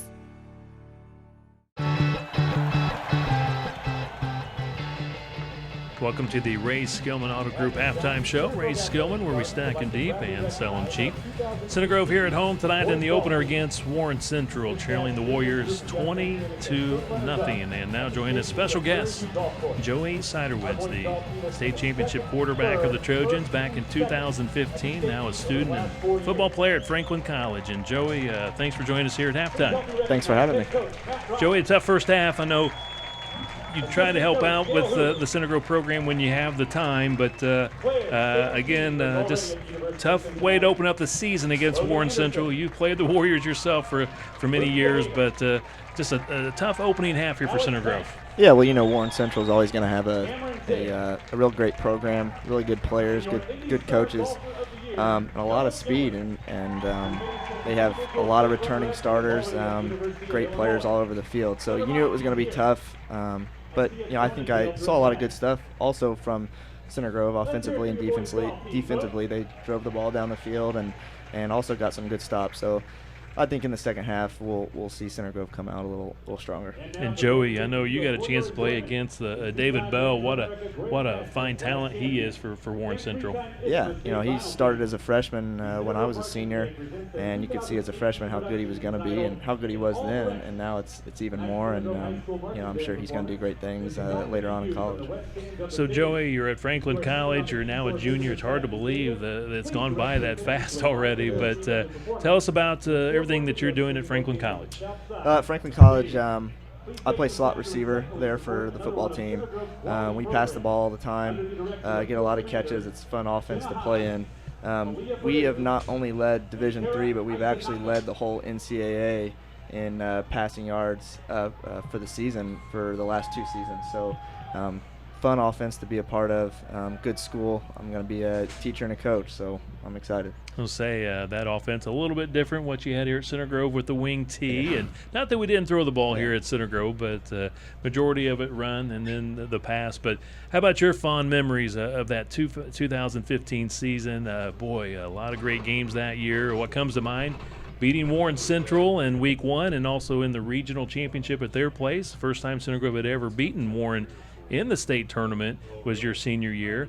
And, of course, the double overtime win here against Avon. Yeah, that was, you know, I still think about that whole season, especially the Avon game. You know, I don't think anyone could forget that game. It was a lot of fun, had a lot of good friends, and that whole year our team had a really a drive from the first practice in the summer all the way to the end of that state championship game. And we had a good attitude, and I think that was what was key for us to win a state championship and be successful. I would say Coach Moore's had a lot of great teams through the year, but I felt like with your 2015 season, you had a little something extra. I guess you might call it the chemistry, but that's what you kind of needed to get those wins against the Warren Central, and of course the double overtime win against Avon, of course ultimately against Penn in the state championship. But I always thought you had that X factor with your team in 2015.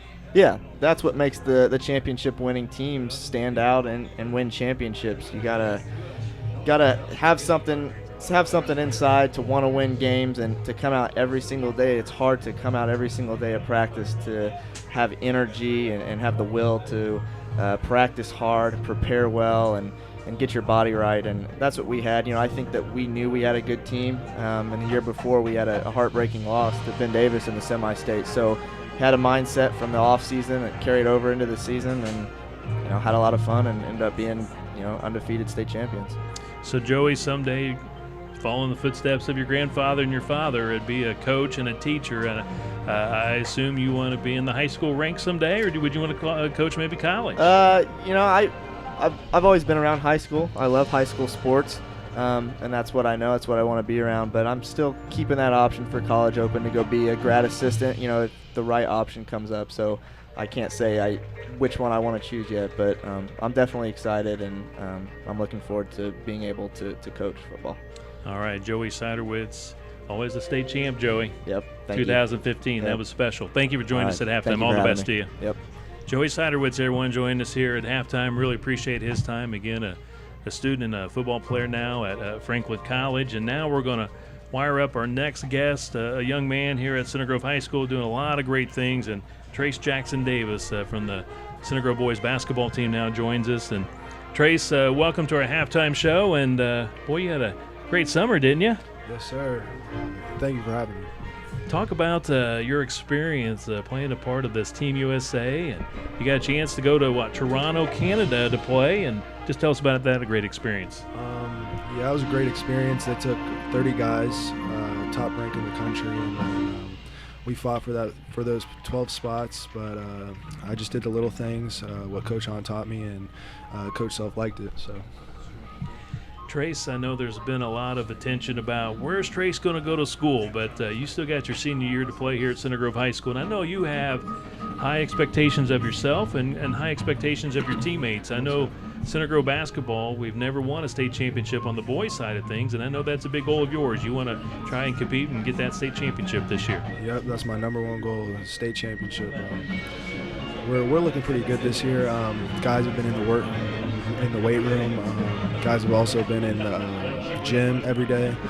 Coach Hahn said that he never has his keys, so that's always a good sign. So our teammates are ready to play. So. What in particular, Trace, have you been working on here in the offseason to make your game that much better? I've been working on my ball handling and my shooting capabilities. I've been practicing coming off screens a little bit, jump shooting in general, just so I can just be a little bit more deadly and people have to come out and guard me.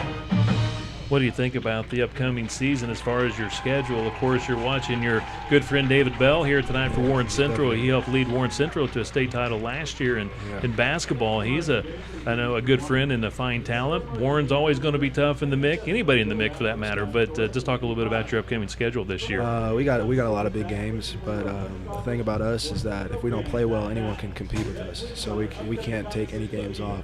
I know we got a big one at Southport and La Lumiere. They got two top 25 guys, top 15 guys, if we're being honest. So that will be a fun one. And then the MIC schedule, there's nothing like the MIC. I think it's the best conference in the Midwest. So we're just going to have to come and bring it every night.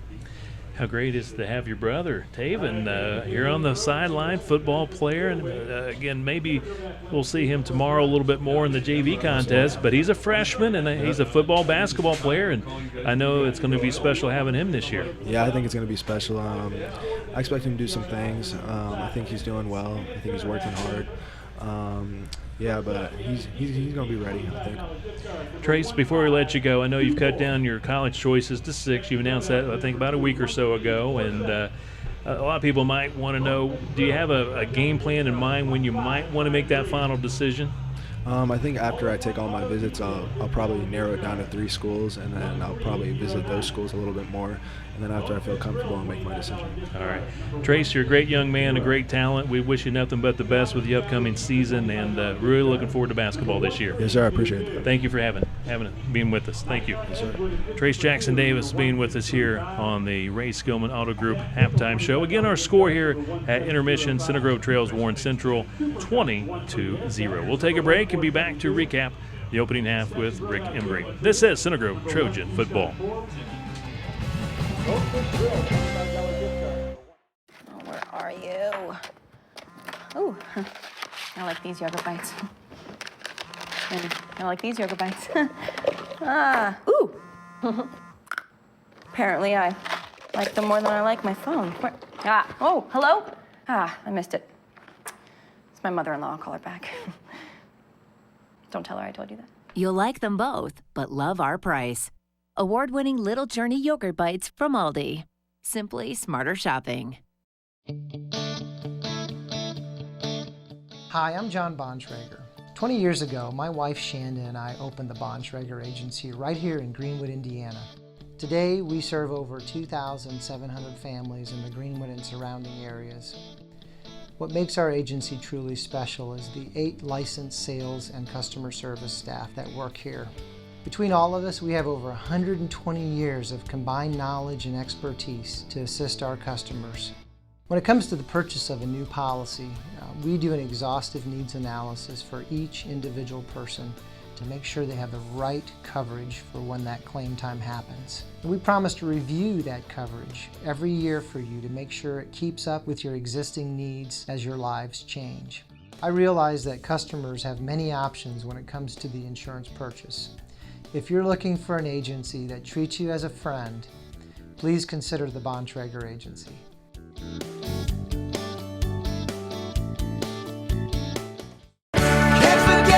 Texas Roadhouse. Can't leave that memory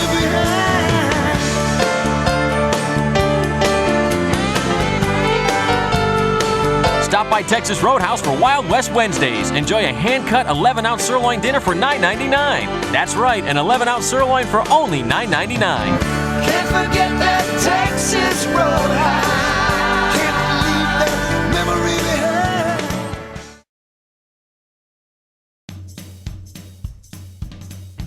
Pointer, the company you know as All Things Metal, is now offering residential HVAC service for Johnson, Shelby, and Morgan counties. Mention you heard this ad and receive 10% off any service work.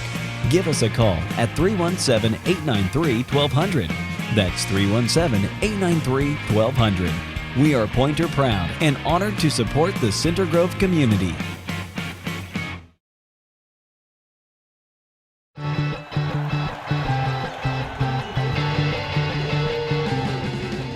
Welcome back to the Ray Skillman Auto Group Halftime Show. Ray Skillman, where we stack them deep and sell them cheap. The Center Grove Trojans trailed the Warren Central Warriors 20-0 here at intermission. Center Grove number 6 in the state, Warren Central number 1. This is the opener of the 2018 season. Rick Embry now joins me. And Rick, just a tough opening half here for the Trojans. We saw this last year at Warren Central, where the Trojans dug themselves a hole, 27-7 actually at halftime last year, and came back and got within 3 and ran out of time and lost to the Warriors by 3 last year. But right now, down 20-zip here at intermission. They've looked good at times, but again, it's just trying to get consistent. Yeah, pretty similar to last year, Kevin. They have moved the ball on at least 3 drives. One that got down and they had a 35 or so yard field goal that went wide, and then they got inside the 25 again and had that strip sack and fumble by David Bell, and then that last possession there, they were inside the 20-yard line and just had some time management issues and ended up not getting any points on the board. So I bet if you looked at the time of possession, Center Grove probably has the time of possession advantage, but that's why I always look at that and think that's one of the worst statistics, indications of what happens, because Warren Central's got the ball, and every time they've touched it, they scored.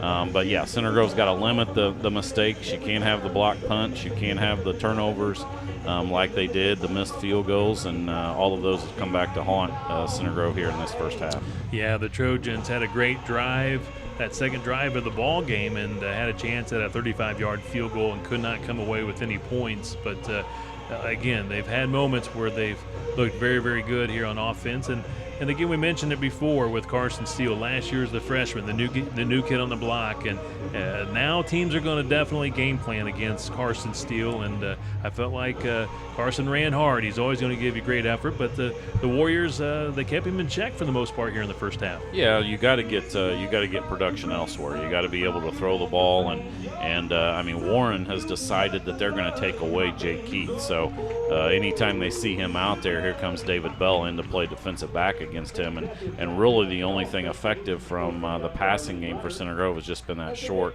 kind of screen game that's paid off with a couple pretty good gains. But they've got to get some other contributions in that backfield other than Carson, and you got to finish drives. You can't get inside the 25 or 30-yard line and then come away empty in points, and that's what's affected Center Grove here in the first half. Also tonight, something very, very special that Center Grove does, and that is the boys and girls track meet, or I should say cross-country meet, here at halftime. And now we're starting to see some of the runners here finishing up here toward the end of the halftime. But this is by far the biggest highlight for these young runners for Center Grove and Warren Central. Yeah, it's pretty awesome. I mean, here they come around the edge, and you're in front of, like you said, the most kids that they'll run against all year. And yeah, Center Grove's done this for several years, and it's pretty awesome to see, and obviously probably gives these guys a little bit of a boost coming down the home stretch in front of all the crowd and everything else. So it's a fun event, and obviously this is the first cross-country meet of the year, so their first running event, and it's in front of lots and lots of people. Center Grove back here to the near side. We're moments away before the start of the second half. Warren Central across the way. Going back to our Gandalf Financial Services scoreboard, you have North Central shutting out Fisher 17-0. That's still in the second quarter. Ben Davis leading Tech 21-0. That's in the first quarter. Some of these games delayed because of lightning, so that's probably why that one's still in the first quarter. Louisville Trinity and a good one against Carmel. 14-10. Trinity leads the Greyhounds. Zionsville by 3 over Pike, 16-13. And New Palestine 42-0 in the second quarter over Kokomo. And Kokomo was last year they were state finalists, weren't they, in 5A, I believe. So I mean that's and I think they were ranked 10th or so in 5A to start this year. So that's going to be quite a challenge for Center Grove next week, because New Pal's a school that we always play in middle school. The Bantam teams always end up matching up against them in some of the Pro Bowls. So they've built a powerhouse over there under Coach Ralph, and that's going to be a load next week. Cathedral 24-7 at Lucas Oil leading the Millers. And Greenwood 8-7 over Bloomington North in a tight one. Greenwood, great season last year, regional champs. And Roncalli in a tight game with Southport, 14-13. Our good friend Steve McClure on the call there. Yeah, Southport had a 99-yard touchdown pass from their quarterback that's going to Ball State, that committed to Ball State. Eddie Schott, I believe, is his name. The 99-yarder in that one. And Center Grove could face Franklin Central again this year in the sectional. Beat the Flashes last year at Franklin Central, and we see the Flashes trailing Decatur Central 7-0 in the second quarter. Yeah, I don't think Franklin Central will be going to the playoffs 9-1 or 8-2 like they were last year. They upgraded their conference greatly, so they're over there with HSE and Fishers and all of those. Avon shutting out Plainfield 28-0 in the third quarter. And I still think Avon was the second best team we played all last year. I mean, they were dominant on both sides, had a really good quarterback. Obviously, James in the backfield, who's back. They got 2 offensive linemen that are already committed to college, so that they're loaded again this year. Gandalf Financial Services is proud to support Trojan football. Center Grove High School alumnus Dan Gandalf has been providing exceptional and friendly financial services for the Center Grove community since 1997. For more than 20 years, Gandalf Financial Services has been helping the great people of the Center Grove community achieve their financial goals. Dan provides an old-fashioned type of customer service by meeting with clients in the comfort of one's home, or maybe at their workplace, or over lunch or a cup of coffee. For more information, contact Dan at Gandalf Financial Services at 317-887-9434. Securities offered through LPL Financial, member FINRA and SIPC. Thank you, Dan Gandalf, for supporting Center Grove Trojan football. Also, thank you, Rick Embry, for joining me here at halftime. We're just moments away before the start of the second half. We'll take one final break here during this halftime and be back with the third quarter. Again, the Trojans trail Center Grove, or I should say Warren Central leads Center Grove 20-0 here at intermission. This is Center Grove Trojan football.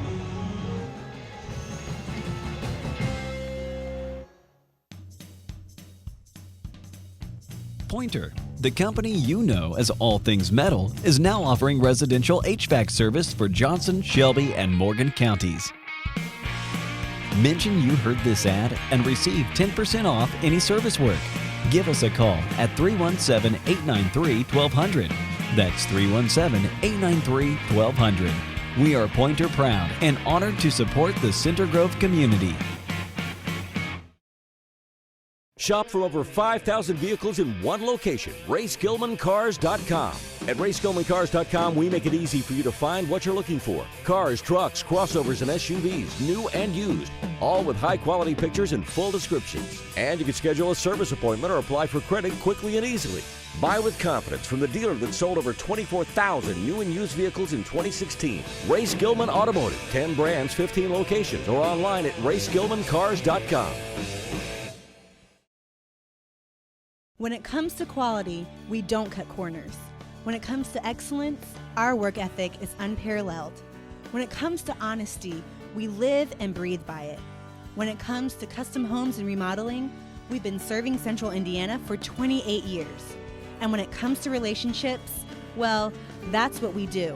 Because when it comes to your community and your unique custom home, it's all about you. Welcome to Duke Homes.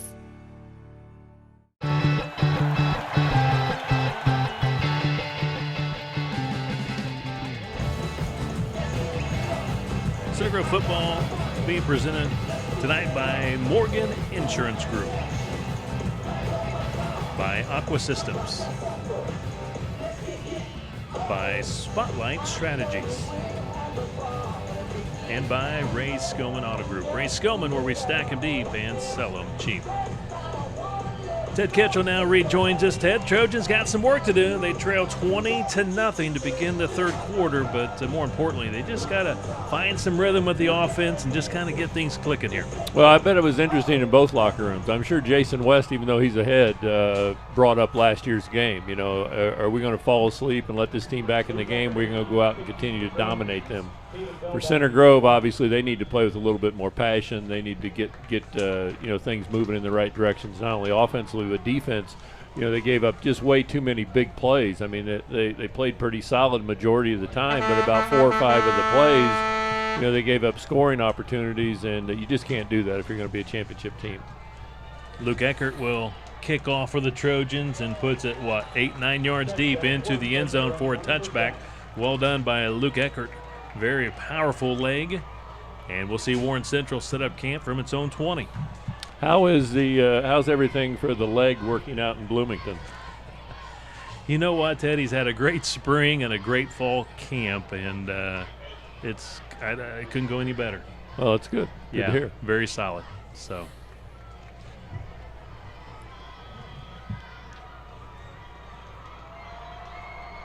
Let's see what Warren Central does. Obviously, they have a big lead. I mean, they want to use as much time as possible, but they're going to run the football, which they've had some good success doing that. Elliott's look like the Trojans flying the ball a little bit faster, a little bit quicker. We saw Gaffney coming from this side, pursuing the ball. A little more sense of urgency here with the defense, at least on that opening play. Would expect Warren Central to throw a lot of short passes, just pick up first downs, try to move the football, move the chains.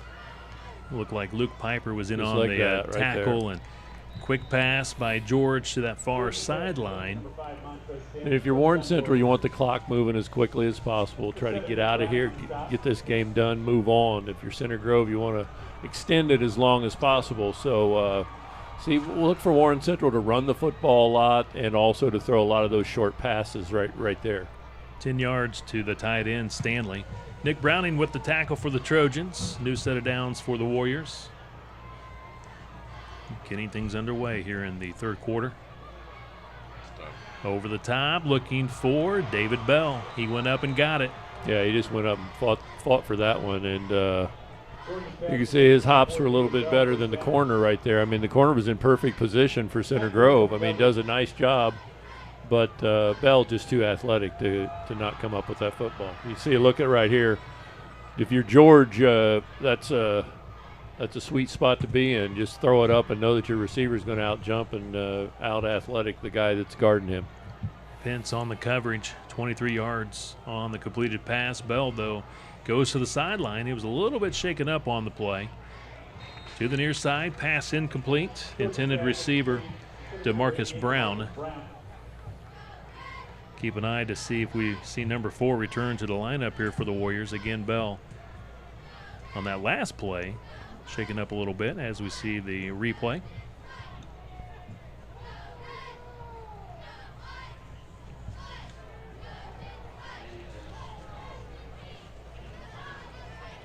And Elliott bobbles the ball momentarily.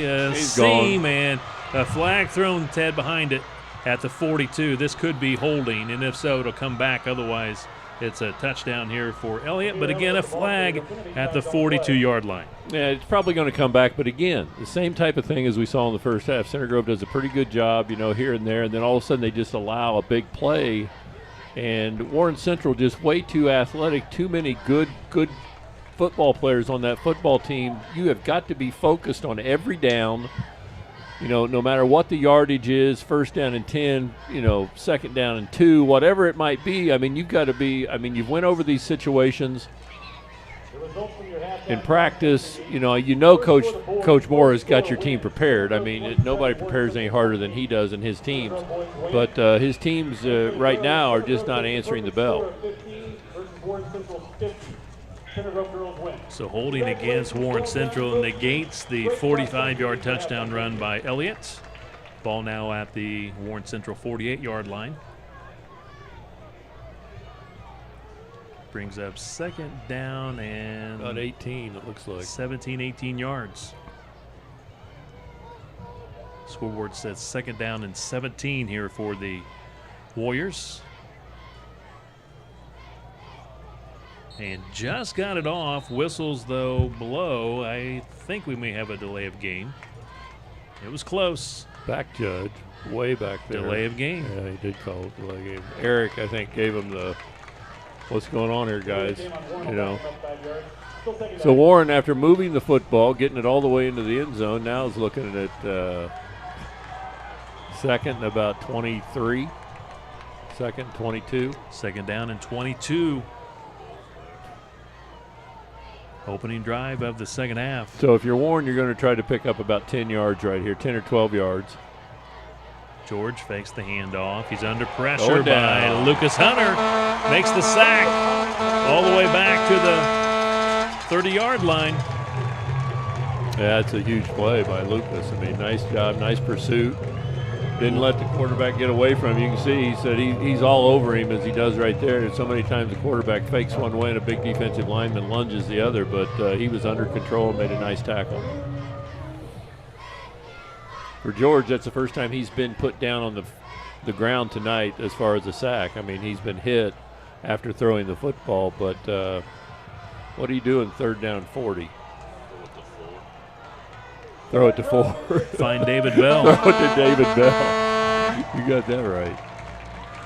And here comes Bell across the middle. He makes the catch, breaks one tackle, and they finally take him down at the 45, 46-yard line. Well short of the first down. Well, it's actually a pretty big play. They pick up about 20, 25 yards right there. It doesn't look like a big play, but rather than punting from the 20-yard line, you're going to be punting from, about the 35.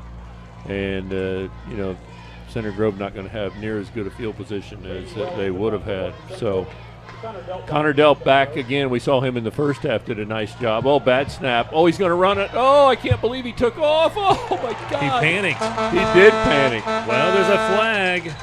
There is a flag. Gaffney was involved with something here in the backfield with one of the Warren players. You could see it there toward the back of the replay. Was Gaffney offside? Referees are talking things over.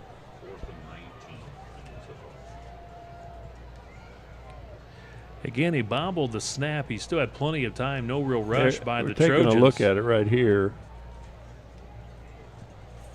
I think. He slapped him in the helmet. That's a personal foul. But Gaffney was being held pretty good. It looks like there was a lot of ripping of the jersey. Yeah, but he slapped him upside the helmet. I think he was just trying to. I don't think they're going to let you get by with that. No, but he was just trying to free himself. It looked like there was some jersey grabbing by the Warren player. but still think they're going to be well short of the first down. Is this a 15-yard penalty?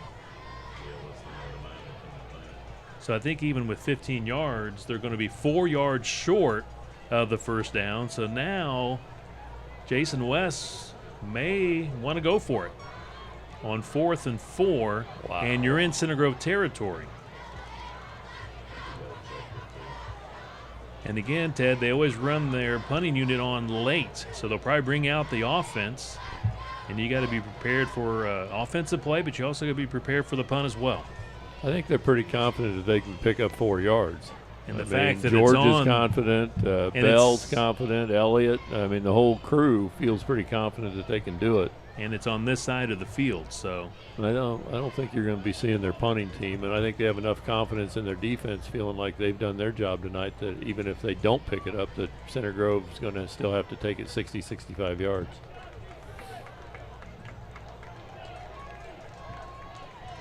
Okay, now the offense is going on. The Center Grove's offense is going on the field. What is going?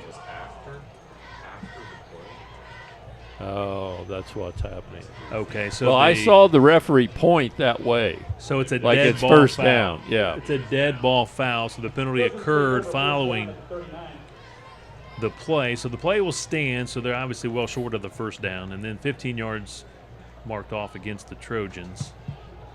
So now the offense is out there, and now Center Grove will take control from its own 39-yard line. That's why I like college and pro officials. They explaining what's going on. Yeah, with the PA system, and they can tell the crowd and the media and the fans what's going on. We're up here just guessing. That's what our spotter's supposed to be doing. He's supposed to know all the rules. Carson Steele, they wrap him up behind the line of scrimmage. A couple of defenders quickly chopping him down for a loss of 1 yard. And Ted, unfortunately, we see Sam Holt here on the sideline for the Trojans. His night is done, and he might be done for a few weeks. He's got a sling on that right arm, and it does not look good news at all for Sammy Holt. No, that doesn't look good. So we have lost Sam here tonight and possibly for the next several weeks. Hate to see that for such a fine young man and here in his senior year. Double handoff. Ogega kind of ran into his own blocker, and just a good job by the Warren defense not allowing him to find that opening. Well, Cam Petty's trying to do the job of blocking right there because he knows the play's coming back that way, but Warren Central guy just kind of gets him down on the ground, and there's no place for Ogega to run. I mean, he can't run over the top of him, and they trip him up, and Center Grove now looking at third down and 11 yards. I mean, the only success they've really had throwing the football is throwing the little screen passes underneath. I'm sure that Warren Central is aware of that, and we'll probably try to take stuff like that away. There it is, the same type of thing. And Cam Petty, tight end, took it away. Upended. Good defensive play by Randy Wells. Well, I mean, that's it happened just as I said it. That's the only success they've had, and I'm sure that Jason West and his coaching staff went over it at halftime. They did and played it exactly the way it needed to be, in Center Grove looking at 4th down and 12. P.J. Buck will punt for the Trojans, but a different return man for Warren Central does not appear to be David Bell. David Bell again went off after a reception. And this one's high. He does handle it. He's trying to find an opening, trying to kick the ball, and he cannot. And things have gone from bad to worse here for the Trojans. He had one blocked earlier in the game, and this time he just cannot handle the high snap. And he tried to find an area to punt the ball and just wasn't able to. Again, Warren Central just too fast, too quick. Well, you don't ever think about the punt and the snap and all that, because the majority of the time everything goes well. I mean, you watch the NFL, how many punts get blocked in a year? It's because they have great snappers. They get it back there in 0.5 seconds, and they kick it away, and no problem. But as soon as you have a guy that's struggling snapping the football, you could see that one. He snapped very high.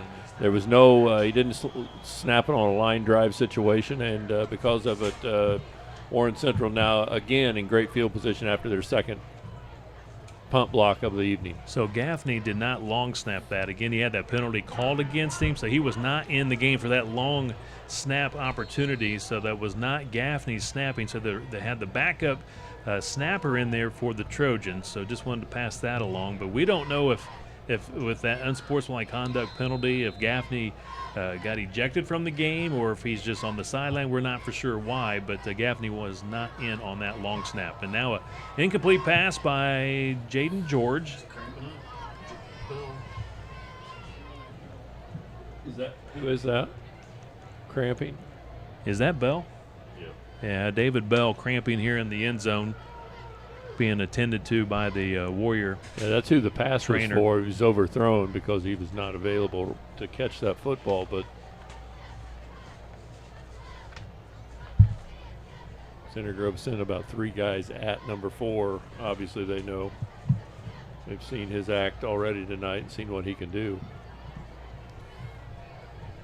We talked a little bit about David Bell, not only being the best receiver in the state, but one of the best in the country. Last year he had 52 catches for 1,075 yards, 11 TDs. That's about 20 yards a catch.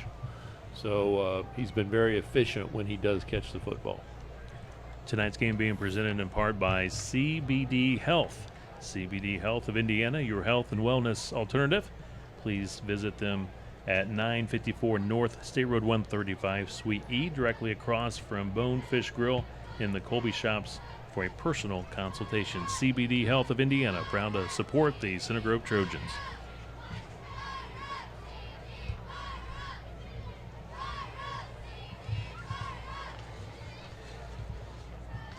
Ted, the Trojans just not in sync tonight. I know this is the season opener, so it's always tough to get things put together for that game one, especially when you're playing an opponent like Warren Central, but just struggling on pretty much all facets tonight.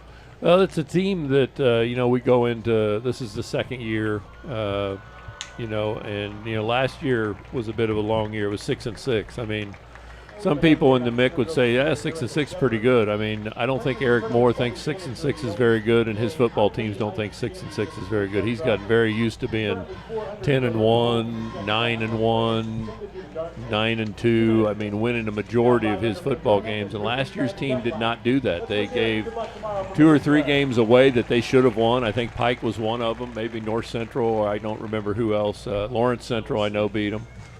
But they've got to find some leadership, and they've got to figure out how to start winning football games. You don't just show up because you used to win football games because you have great tradition and win football games. You've got to show up each and every night, and you've got to do it.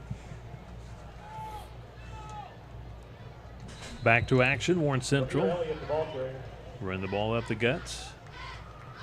Elliott gets to the 22-yard line. 3 yards.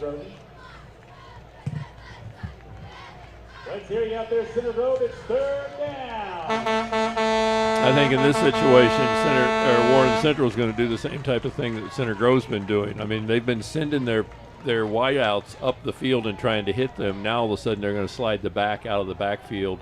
Somebody needs to be aware of that because he's going to be. Freshman Caden. Oh, they ran it. Curry made that last tackle for the Trojans. First time we've mentioned his name tonight. And to the 15-yard line, right at the marker for the first down.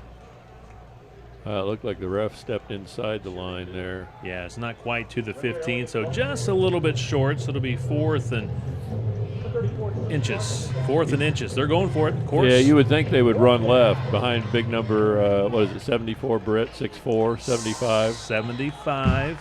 He's going to Iowa, and now a false start here by the Warriors. So now it goes from 4th and inches to well, that's what happens 5. when you get up there and you try to run something quick, and your team's not ready. I mean, a good quarterback can see his team's not ready. He's going to take a deep breath and say, okay, hold on here, guys. It's only 4th down and 1. We're going to pick this up no matter what. Instead, he snaps it early, and now they're going to bring on – what are they bringing on, the kicking team? Yeah, I think they're going to try another field goal. But I would also be ready for a fake as well.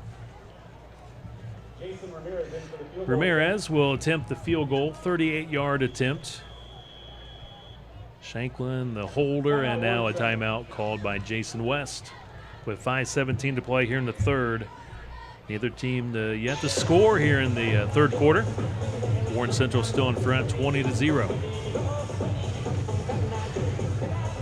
Well, it's been a pretty dominating performance by Warren Central. They come in as everybody that follows high school football has seen. They've been ranked number 1 in the state, but they're also a team that struggled a little last year. I mean, they were 7-4, and even though they had some decent wins, and we talked about how they were probably played Ben Davis 36-29 in the sectional, probably played them as good as anybody. Still, they were a team that struggled a little bit throughout the season, and they're looking for some leadership. I mean, obviously George seems to have given them some good leadership tonight. I've liked the action I've seen from him, and that he's much more on point than his older brother was when he was throwing. He seems to be more committed as far as to throwing to certain windows to certain guys. I mean, obviously if you have a David Bell on your team, and that makes you look pretty good. And George is back on the football field, and so is the entire Warren Central offense. 4th and a long 5. Incomplete pass, and it's intercepted by Railing at the 5-yard line, and they would have had the ball back, of course, at the line of scrimmage around the 20. They'd have had it at the 23 rather than the 6. You have to know that situation. I mean, the hell with your stats and picking up an interception. I mean, unless you can catch that football in full stride and get it back out, you need the field position at this point in time. So it's picked off. They'll actually spot the ball at the 4-yard line. Center Grove with the ball inside their own 5 with 5:12 to go here in the third quarter, trailing 20-0. And by the way, that was another very good pass by George. It was right on the receiver's hands, and he just didn't come up with it. So George has played well tonight. Center Grove needing some breathing room here. Quick hitter with Carson Steele, and again, not much there for Carson tonight. He gets maybe a 1.5 yards on that carry. Well, unless somebody steps up and starts, giving them some games, big games, and running the football, he's going to see a lot of that throughout the season. Because teams are going to game plan for him. They're going to take certain things away. I mean, you might be able to do this, this, and this against us, but we are not going to allow you to do this. I mean, and that's basically what good defense is all about. It's not about, taking everything away from a team, but you're going to take 1 or 2 things away from them and not allow them to beat you. The guy in New England's been pretty successful doing that for years. From his own end zone, middle of the field, looking for Jake Keith, and overthrows him, and it's an incomplete pass. Yeah, and it should have been intercepted. The defensive back was in position right there. I mean, you got to get behind that football and make sure that you're far enough back to come up with that football. There was a lot of open field there for him to run that football back.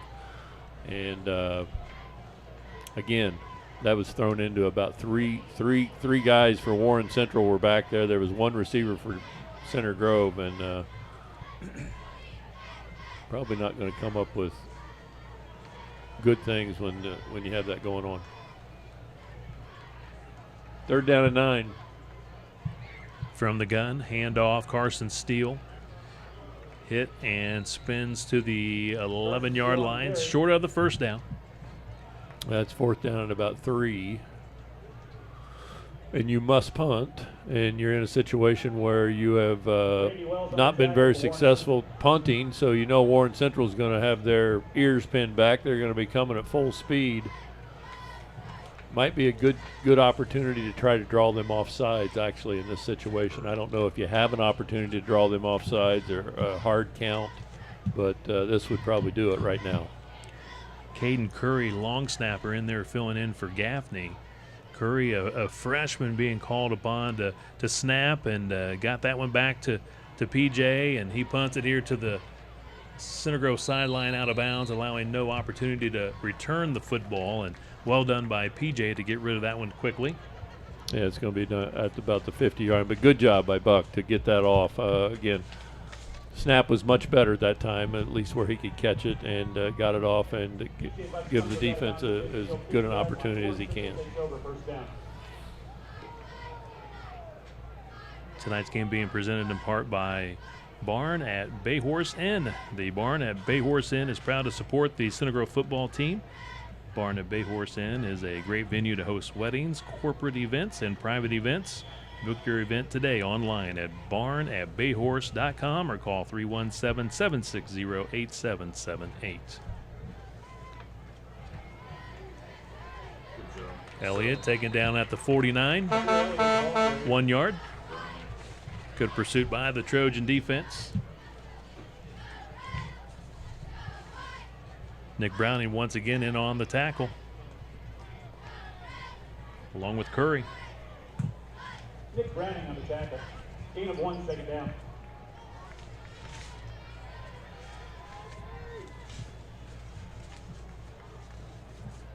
Second down and 9 with 3 minutes to play in the third. George stands tall in the pocket, and now it begins to collapse, and they'll sack him for a third time tonight. Piper in there along with Curry. Yeah, his first option was not open, and he looked at his second option and didn't like it, and then he looked for a place to run. He didn't have any place to throw, and Center Grove does a nice job of putting him on the ground. Also, Cade Lansdale in on the stop as well. Loss of 5 yards. 3rd and 14 from the Warren Central 46-yard line.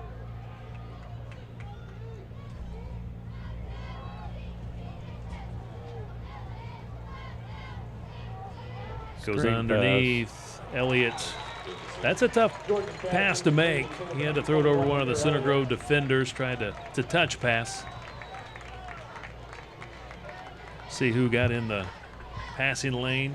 Looked like Lansdale, the defensive end. I believe that was Lansdale or Curry. Might have been Curry, 42. Yeah, I thought they were going to throw that pass the last time they were in that situation, and they didn't. And that time they did try to flare it out to the back. But good job by the defensive end for Center Grove right there. I mean, he stood in a position where he made it tough for him to throw it over the top of him. Not a very good punt. That's a bad one. Just got to get away from it.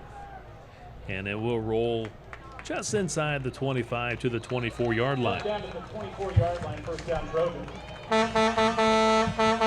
Special teams play tonight, not very good on either side of the ball tonight.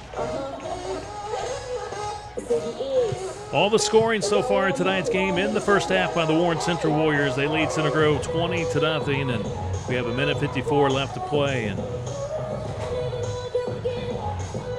Center Grove just trying to find something here offensively. We see now Petty lining up in the backfield. He's been playing tight end. He's going to be a lead blocker, and they go to Carson Steele, and boy, he just finds everything he can. Put his hand down and able to get it out to the 31-yard line. 7 yards. Gain of 7, second down. Just not been able to sustain much, you know. I mean, moving the first half, they actually moved the football, moved the chains, moved it up and down the field. But boy, they get to the 20-yard line, and the Warren Central defense really stiffened. Final minute of the third quarter. Right back to Steele. And he's just pulling several Warren Central defenders. 37-yard line, first down, Center Grove. I mean, you might see Eric just go back to just, you know, one-on-one blocking and just, you know, hand the ball to number 30. I mean, he's coming out right now, but he'll be right back in there. They really haven't had much success doing anything else.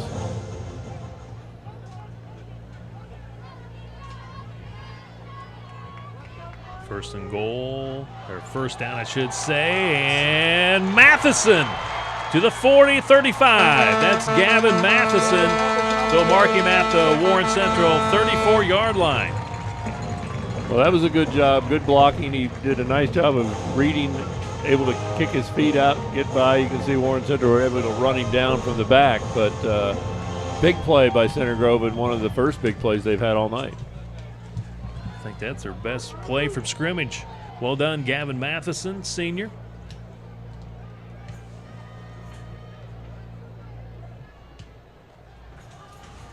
On 1st and 10, Matheson, they go right back to him again. Some tough yards Final seconds of the third quarter. And that will take us to the fourth quarter. Center Grove trailing Warren Central 20-0 here at Ray Skillman Stadium in the 2018 season opener at Ray Skillman Stadium. This is Center Grove Trojan football.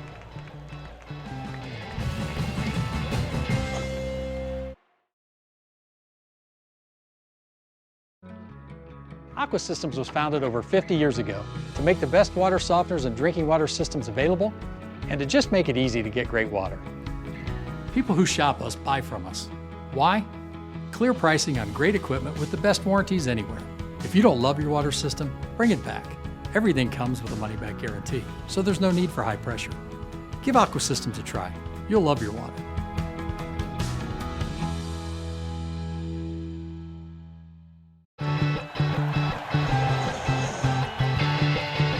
Tonight's game being presented by Duke Homes. Promise delivered by Aldi. Simply smarter shopping. By Reese Restoration. And by A Perfect Climate, where it's always 72 degrees and sunny, just like our press box booth, right, Ted? Exactly. I wondered why it was so comfortable. Doesn't rain in here, does it, Ted? Thank you, Mr. Skillman, right? Yeah, that's for sure. So New Palestine in a tussle tonight, Ted. They're leading Kokomo 70-0 at halftime. How much? 70-0 at halftime. New Palestine leading the Kokomo Wildcats as in 70-0, and that's at halftime. And that's Center Grove's opponent next week at New Palestine. First time the Dragons and Trojans have played in football. Wow. New Pal, under their current coach, he started there in 2013, undefeated during the regular season, has not lost. He's 45-0, soon to be 46-0. Is that game at New Pal next week? It is. Oh, boy. On 3rd and 6. You got nothing. Ogega back to the line of scrimmage. Maybe nothing there. A yard. Maybe a yard, but yeah, you're looking at 4th down and 5. And obviously it's go time. So NASCAR package in for the Trojans. Yeah, a lot of little quick guys in there. They need to try to come up with 6 yards here.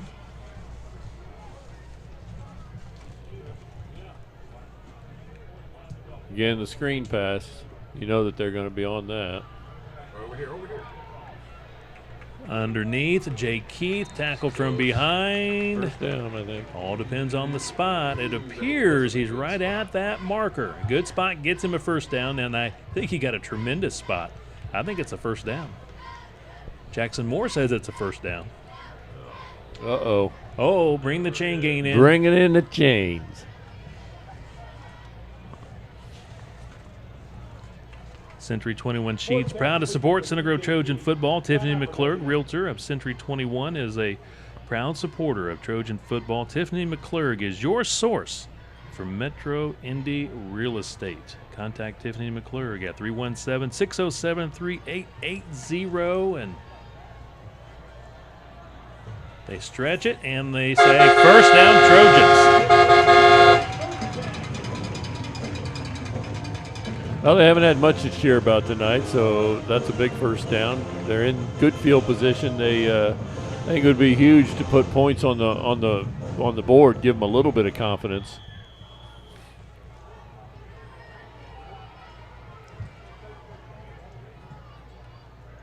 At the 24, Carson Steele trying to find something.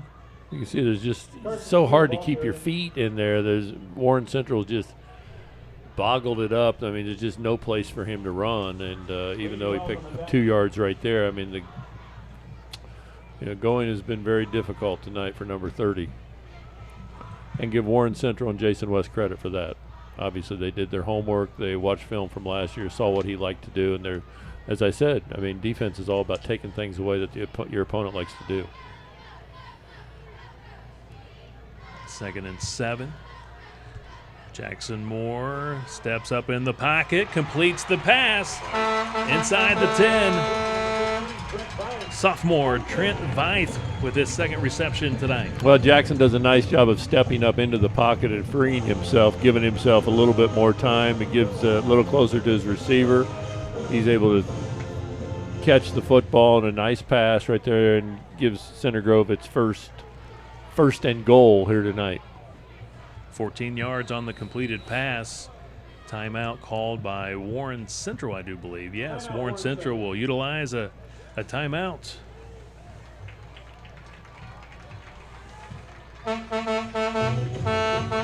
Well, Center Grove did a nice job. It looked like Warren Central tried to blitz that time and tried to come up the middle, and Center Grove did a nice job of picking it up. Good communication by their linemen. Their line seems to have done a pretty good job for Center Grove. You know, as I watch this team, it just seems like they're a little robotic. They need to be a little bit more passionate about what they're doing. You know, this is a game that's played by people. I mean, you can't just go out there and just show up. I mean, you got to have a lot of passion for what you're doing, and I don't see much jumping around. And you know, you like to see somebody banging their chest a little bit, feeling pretty good about themselves, and that's something that Center Grove is going to have to do if they expect to compete in the mid-conference. Reese Restoration, proud to support the Trojans. Reese Restoration specializes in commercial and residential services. Call Reese Restoration at 317-954-5408 for a free estimate or online at reeserestorationindy.net. First and goal at the 7. Jackson Moore under center. Handoff coming here to the near side, and he is flipped up inside the 5. That is senior Gavin Matheson. And again, Warren, they just really go low on their tackles. They really chop at the knees. Yeah, here you take a look at it. I mean, it looked like he was going to get in, and they just took his legs out and cut him down at about the 3-yard line. But they got some major pressure right up. Jackson almost got grabbed before he even handed the football off that time. 4 yards for Matheson. And they'll go right back to Gavin Matheson. He takes the first hit, stays on his feet, and then a couple of more defenders take him down. He gets 1 yard. 3rd and goal. Well, it looked like he might get in again there, and Warren Central did a nice job of grabbing the leg. You can see a grab, hold on until he gets help, and he got some help from his buddies, and they were able to take him down. Center Grove got to get this in the end zone. Ball is at the 2. You got 2 tries to score here. Well, I think 30 would be a good option. Whistles before the snap. That's bad. Oh, they're saying offsides. This is on Warren Central. Yep, half the distance.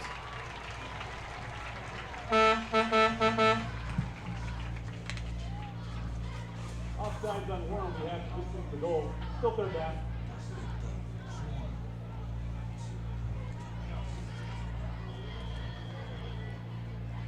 So now the ball at the 1. So 3rd and goal at the 1 here for the Trojans. Trailing 20-0, trying to get on the scoreboard. Carson Steele lining up right behind Jackson Moore. They go to Carson Steele. He's in there. Touchdown, Trojans on the scoreboard. That's big. They needed a little positive momentum in their direction, and even though there's only 8 minutes left in this football game, it does get them on the board and makes them feel a little bit better about themselves here this evening.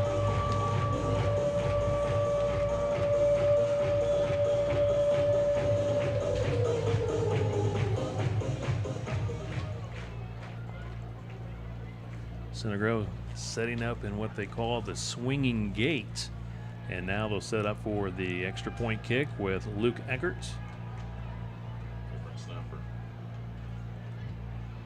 Jackson Moore is the holder, and is that Curry snapping once again, the freshman? Again, Gaffney not in the ball game snapping, and great job by Jackson Moore. It was kind of to his right. He grabs it, brings it around, gets it down, and it's a 20-7 ball game. Center Grove down.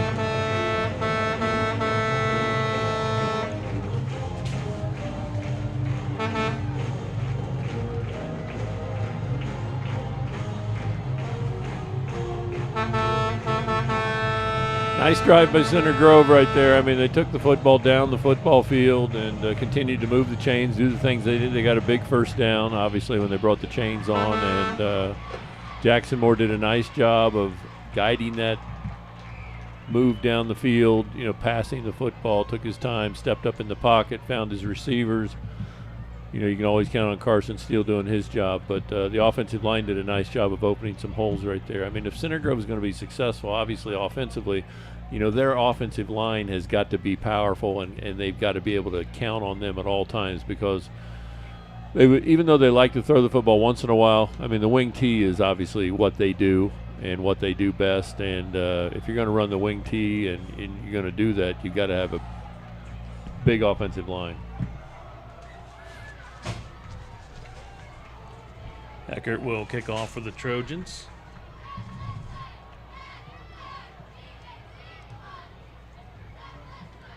Boots it well, and it's a touchback again. The ball crossed over into the end zone, so that is a touchback. Well done by Luke Eckert. Yeah, and it's the same type of thing where I asked earlier.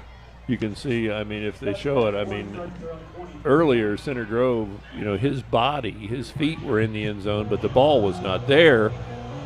Warren Central, he stayed out of the end zone and reached across and caught the football, but the official was right there and saw that it would cross the line, so that's why they'll get it at the 20. Tonight's game being presented by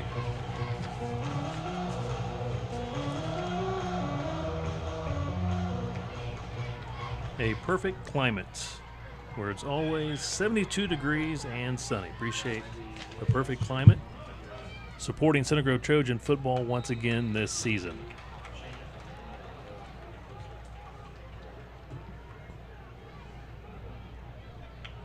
Warriors a few yards with the running play. Well, I'm sure if you're Jason West on the other side of the football, you're asking your offense a question. Can you move the football? Can you control this game? Can you get us some first downs, run some time off the clock so we can get out of here and go home with a victory? Pass is low, incomplete.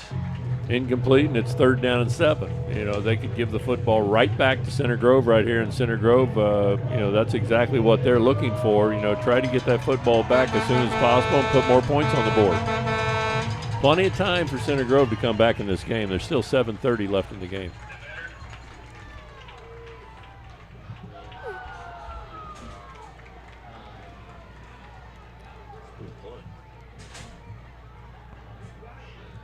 On 3rd down, handoff, Elliott. He's been dangerous tonight, and this time the Trojans they stop him short of the first down. Yeah, about a yard or two short. He gets 4. He needed 7, so 2 to 3 yards shy, and it'll bring up 4th and a couple. Center Grove need to be ready right here in case they try to run something quick. Coach is talking to David Bell on that far side of the field, but again, they always run in the punting unit, and that's what they're going to do. And Connor dealt back deep for the Trojans. He's got great speed. He's a sophomore. The punting game is not one of their strengths. I don't care. I mean, it's good snap. And Curry, the freshman, nearly got it. And this time he boots it really well. And it's going to roll to the 20-yard line. So well done by Warren Central on the punt. That was really well done. They have not been very impressive punting the football tonight, but they got a good snap right there, and the best kick of the evening for him. Randy Wells, 52 yards on the punt. On that last scoring drive for the Trojans, 12 plays, 10 running plays. They passed it a couple of times, moved it 76 yards and 5:38. And again, Carson Steele, 1-yard touchdown run. Now the Trojans see what they can do. They try to follow up here. Well, that's what they're going to have to do. I mean, their scoring plays are going to come 8 plays, 10 plays, 12 plays, 14. They're probably not going to have an offense like they had, the year they won the one state title where they're, 2 or 3 plays and somebody's running 65 yards for a touchdown. This team is not made up that way, and so you're going to have to get used to them grinding it out a little bit. Ogega, good speed to the perimeter. He's hit out of bounds at the 25-yard line. He shows explosion. We'll see it again.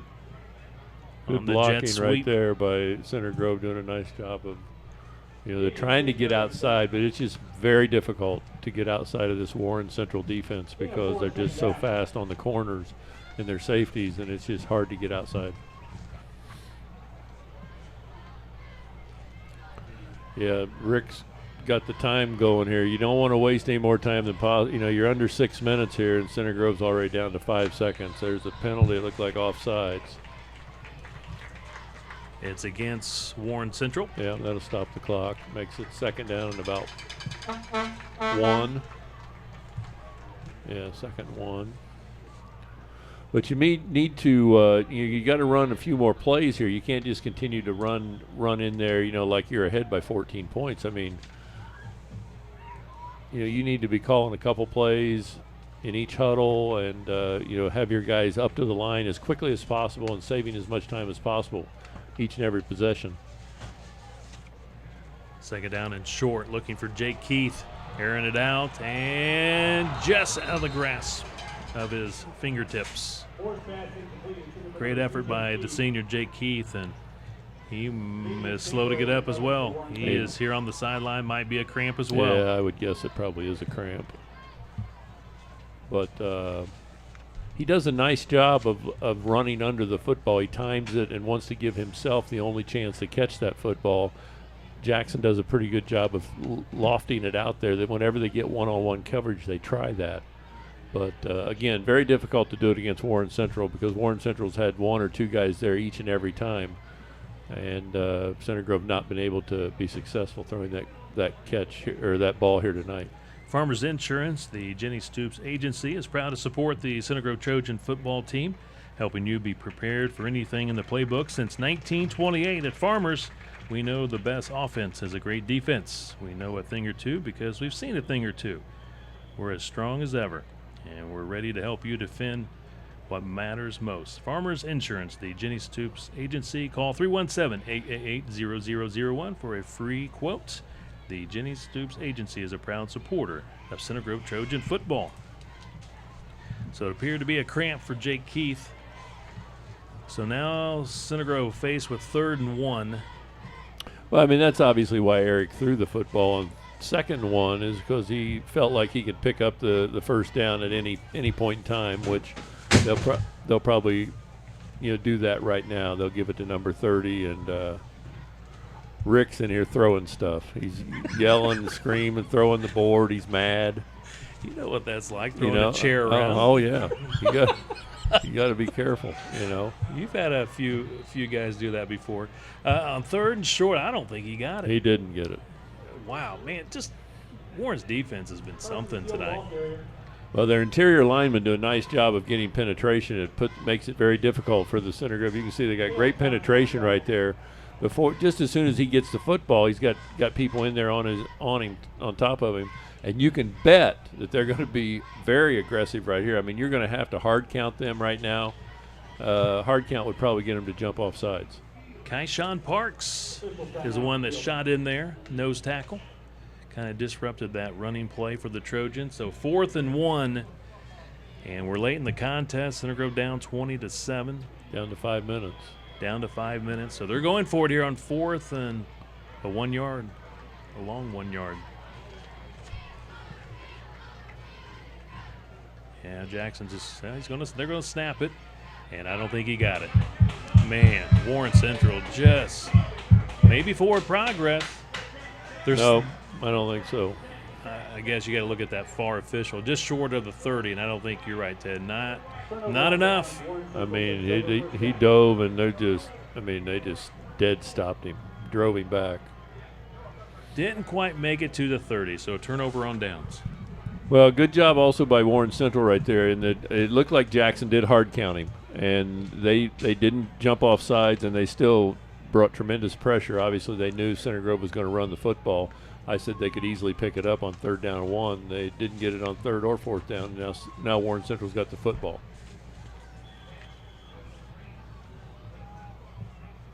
I would think they'd be running it 90% of the time right now. Center Grove's left side of the line jumping. Offsides, yep. Hunter and 47 also jumping for the Trojans. Lansdale. 5-yard penalty. So Center Grove back in action next Friday night on the road. First matchup ever against the New Palestine Dragons. Last report, the New Palestine was up 70-0 against Kokomo at halftime, and their star running back was, I think last I heard, 240-some yards rushing in the first half. Those are Max Norris type numbers. Those are. Remember Max Norris, 200 yards in that first half against Ben Davis in the Final Four, and then he pulled the hammy? Oh, I can remember him running down the sideline when he pulled it.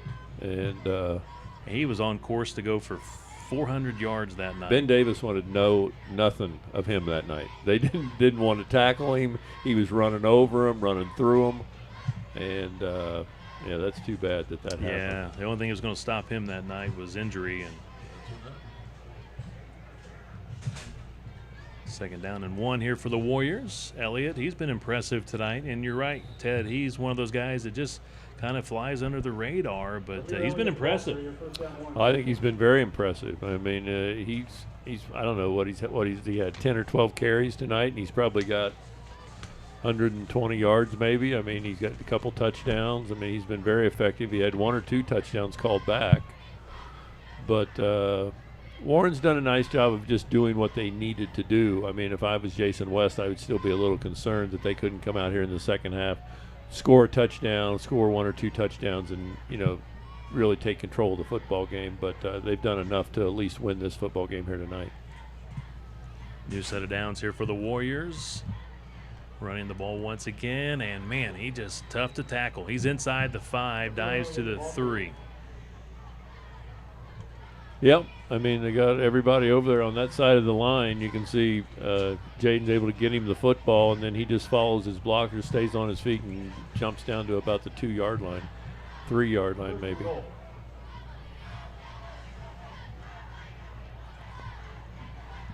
Another first down, 1st and goal here for the Warriors. Well, if you're Jason West, the thing you worry about your team is, do they have the killer instinct? I mean, to just really go out and stomp on somebody when they have them down. And that's something that always worried me about the Warren Central teams, is they seem to be a little lax once they get a lead. Right back to the run game with Elliott, and like he's in there. Touchdown. Touchdown Warren Central, 3-yard run by Elliott. Well, it's a nice drive by them. They showed that they could run the football when needed, take time off the clock, as they needed to, and still move the chains and put points on the scoreboard, because majority of the time tonight they had thrown the football when they really needed to move the football. And so if you're Jason West, I think that's a real positive to see your team move the football on the ground.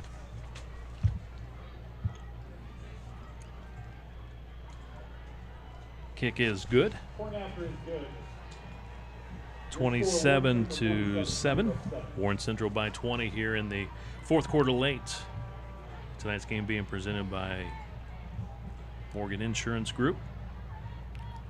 We provide personal insurance needs such as auto insurance, home insurance, business insurance, and life insurance, workers' compensation, commercial auto insurance, including garage policies and bonds, also help round out the insurance business product lines.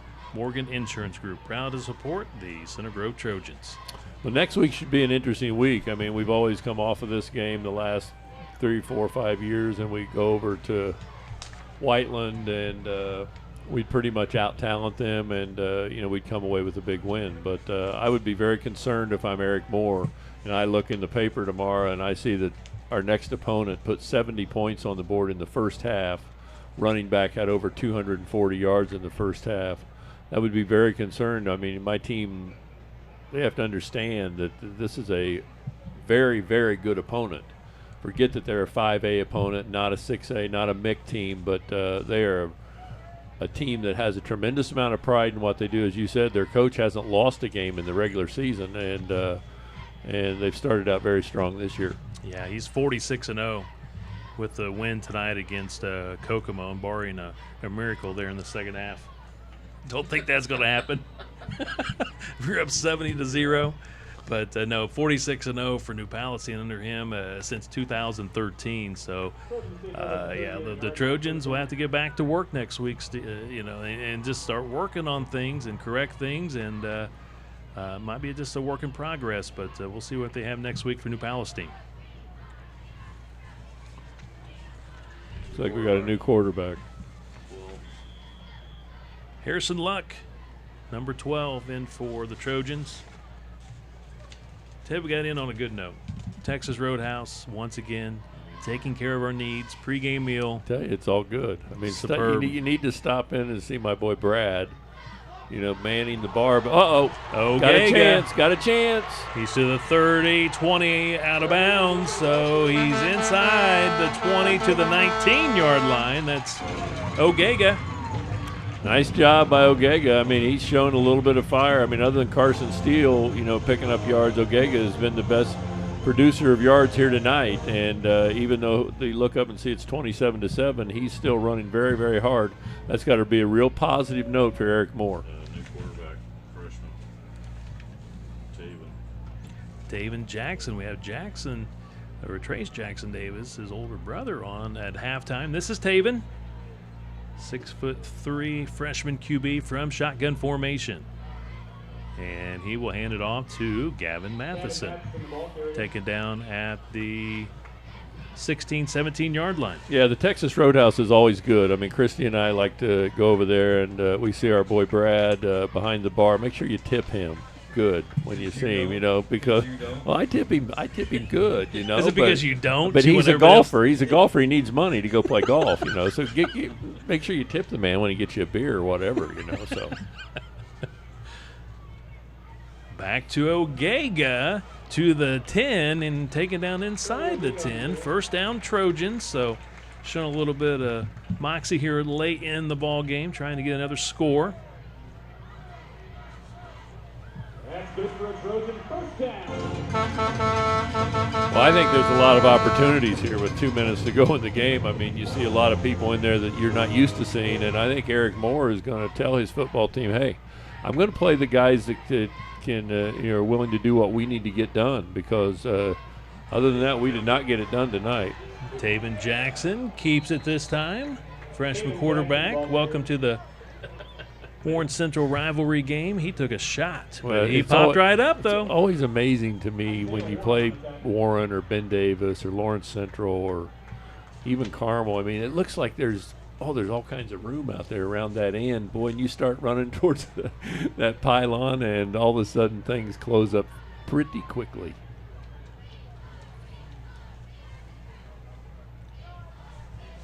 Second down and 6. Sprinting outside. That's a hold. Yeah, that's a hold. Ogega taken out of bounds at the 4, but a flag at the 11 and 12-yard line will be a hold here against the Trojans. Yeah, you can't do that out there in front of everybody.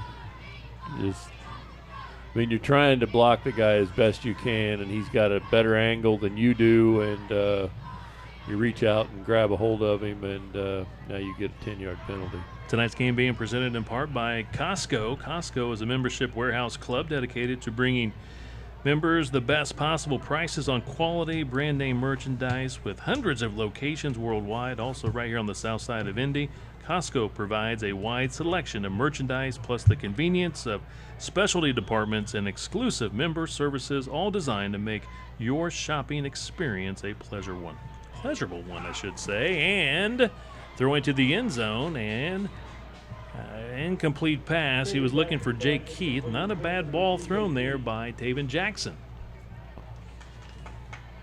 Watch it again here, Ted. Stepped up in the pocket. Freshman, very cool under pressure. And I thought it was a good throw. I mean, it was a back shoulder throw. His guy's the only one that has a chance at catching the football. Good defense by Warren Central, but I thought it was a well-thrown football. Luck back in the game now. On third down, Luck, I should say, completes the pass, and he's in there. Touchdown. That's Gavin Matheson with the catch and scores 20 yards on the completed pass. That's a well-designed play. I mean, Eric and his staff did a nice job rolling everybody the other way, rolled Matheson this way. Good job by Center Grove blocking, able to get him in the end zone. And, again, a momentum builder, and this team needs whatever they can get at this point in time to give them some positive feedback from this football game. Swinging gate. Jackson Moore wants the Snap. He's going to run the football. He's trying to get that 2 points. He touches the pylon. He's in there. 2-point conversion. Well done by Jackson Moore. And he's a little gimpy getting up following the play. Hopefully Jackson is okay, but he does make it in for the 2-point conversion.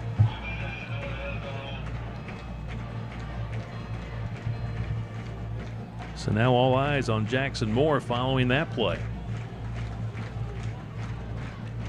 Again, the Trojans have lost Sam Holt due to injury tonight. And you just want to get through this game. It's always so physical, Ted. You just want to get through it with minimal injuries. Well, and a guy like Sam Holt is such an important guy to your team because he can do so many things. I mean, the majority of the time, even though he's in the backfield, he's blocking. He's blocking for Carson Steele. You can always count on him doing the right things, you know, blocking who he's supposed to be blocking, you know, picking up the blitz when he's supposed to be picking it up. He's an intelligent guy. He's from a family that comes, you know, from a lot of football. I mean, his brothers have all played. So really a big loss when you lose a guy like that. And somebody for Center Grove is going to have to step up, and it might be one of these young guys. You never know. I mean, and Ogega has done a nice job tonight of stepping in there and showing that he would like an opportunity. So Eric will find somebody. I mean, he'll plug the holes with somebody, and he'll give everybody a chance to play. And I mean, he's going to put the best football players out on the football field, offensively and defensively. So if you come to play every day and you show him that you can do the job, he's going to play you. Looks like the Trojans, Ted, are going to line up here for an onside kick by Luke Eckert. And let's unscramble the pile here.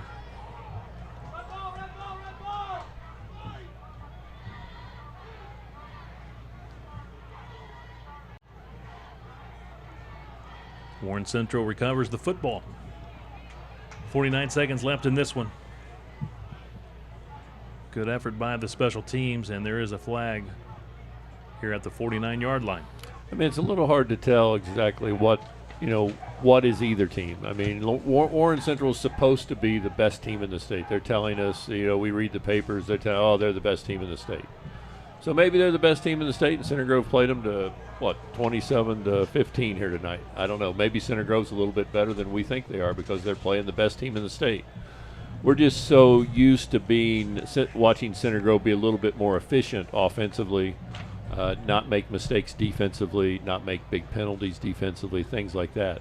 So it's a young team, but they need some leadership, both offensively and defense. They need somebody, or they need 2 or 3 guys to step up and start getting this team to play at the level they need to play at each and every night, because this is not a team that's good enough to just show up and win games. Center Grove has had teams that have been good enough to show up and they can win games. This is not a team good enough to do that. They need to show up and they need to play with a tremendous amount of passion each and every night if they expect to win football games. Handoff to Daryl Johnson.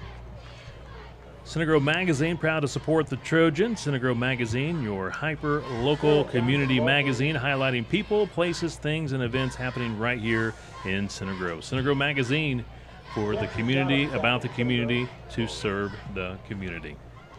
Final seconds of this one. Center Grove back in action again next Friday. Doesn't get any easier. Class 5A, New Palestine, ranked in the top 5 in the state.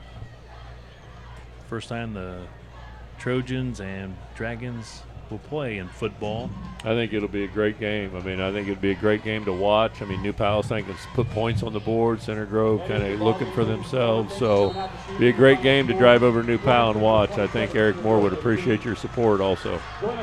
Ted, have a great weekend. We'll see you next Friday You too. night. Thanks, guys. Final score from Ray Skillman Stadium in this season opener. Center Grove losing 27-15 to the Warren Central Warriors, the #1 team in the state of Indiana. Stay tuned. Our Duke Holmes post-game show is up next. This is Center Grove Trojan Football.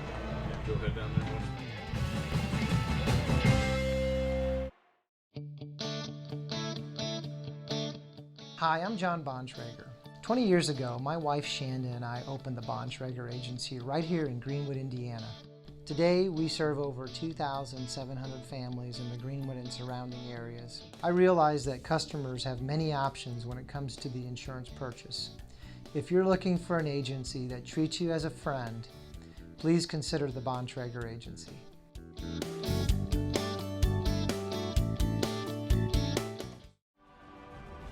When I raised my son, I never knew he was going to be a custom home builder. But what I did know, whatever he did, he would be the best. Traffic is backed up on Highway 23. This is 30 minutes you'll never get back.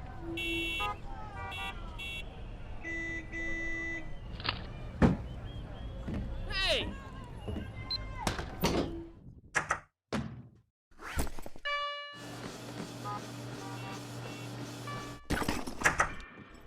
Things are finally moving on 23. Good workout, Mike.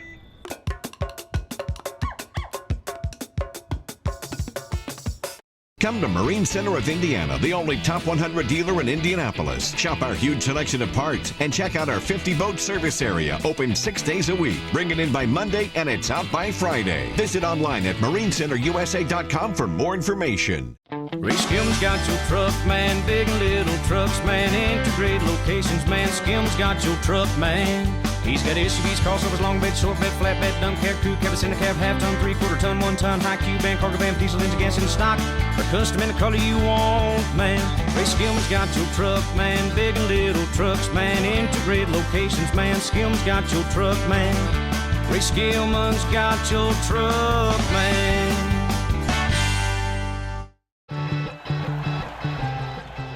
Welcome to the Duke Holmes postgame show. Duke Holmes, many promise we deliver. Final score tonight, 27-15. Center Grove losing here at home in the season opener against a very good Warren Central Warriors team. Kevin Conrad now joined by Rick Embry here on the postgame show. We'll take a look at some other scores tonight in high school football presented by Gandalf Financial Services. In the third quarter, last report, North Central shutting out Fishers 31-zip. North Central, a much improved team.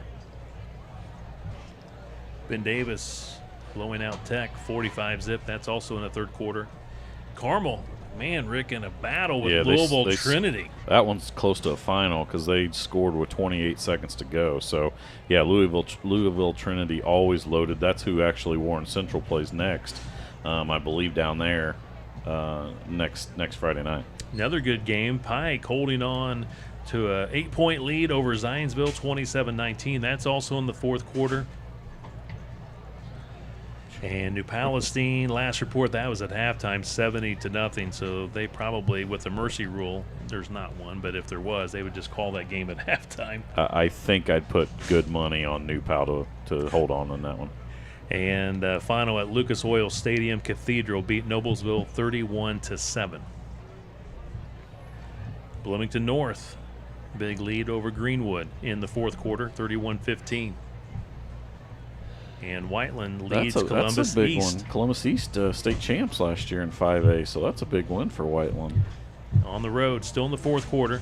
And Avon final, beating Plainfield big tonight, 44-13.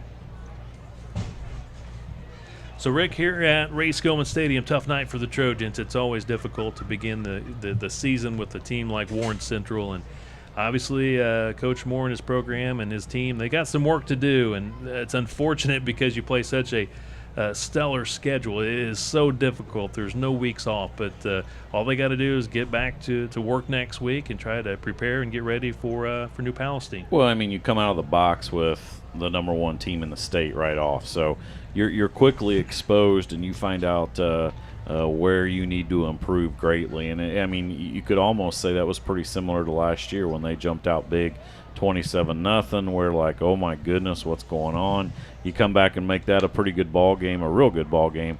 Last year, this year, down 20-0. The defense, I thought, did a much better job in that second half.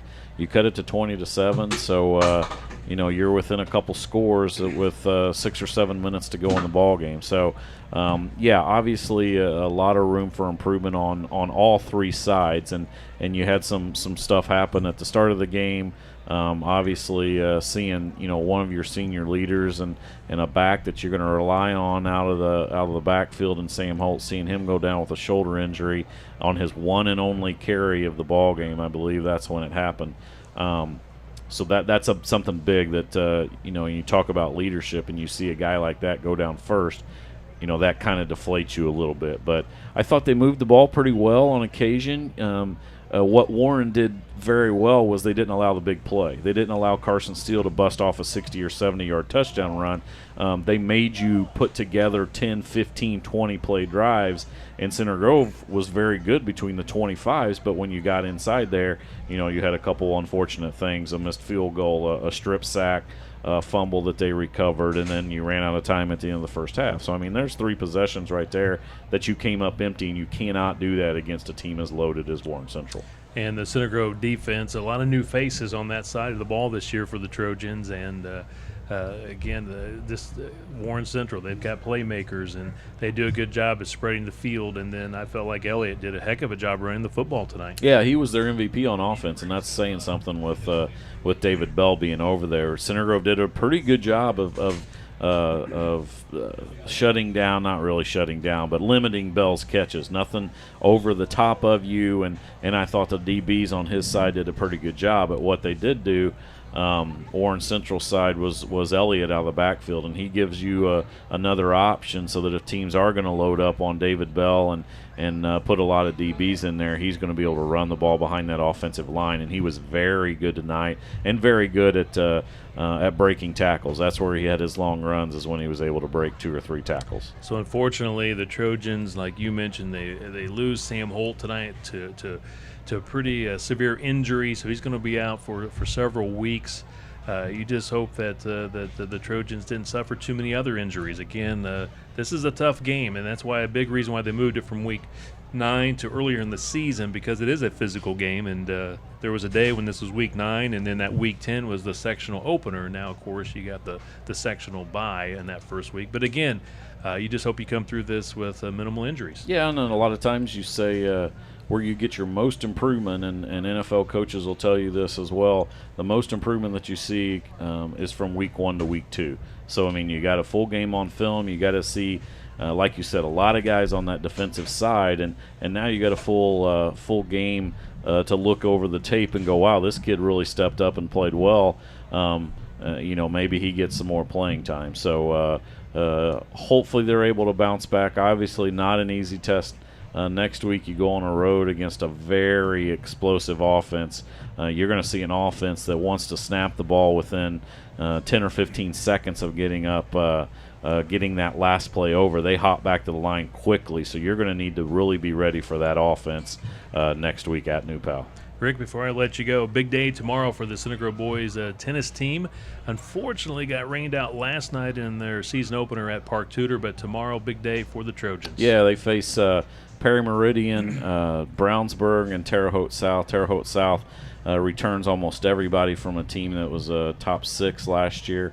Brownsburg also beat us last year as well. So will be a very good challenge for the tennis team, and hopefully the rain will hold off and they can get those 3 matches in. Rick, have a great weekend. Good luck to the boys tennis team tomorrow. Thank you, Kevin. Before we wrap things up, we want to thank one more round of sponsors tonight. Prime Lending, Easy Park, Warner Eye Care, also Jenny Stoops Farmers Insurance Agency, Fifth Third Bank, Johnson Heating, Indiana Oral, Harris Rebar, and also Sugar Fire. Thank you, sponsors, for being a part of the Center Grove webcasts this season. Tonight's game was produced by Center Grove Gridiron Productions, New 5 Creative, and CenterGroveSportsNetwork.com. The executive director is Aaron Holt. Executive producer Matt Murray. Camera operator tonight, Austin Tyke. Once again, Center Grove falling here in the season opener at home to Warren Central, 27-15, the final. The Trojans are at New Palestine next Friday night at 7 o'clock for a non-conference game. Warren Central is at Louisville Trinity for a 6 o'clock non-conference game. Until next Friday night, this is Kevin Conrad for Ted Kitchell and Rick Embry saying goodnight, everyone, from Ray Skillman Stadium at Center Grove High School.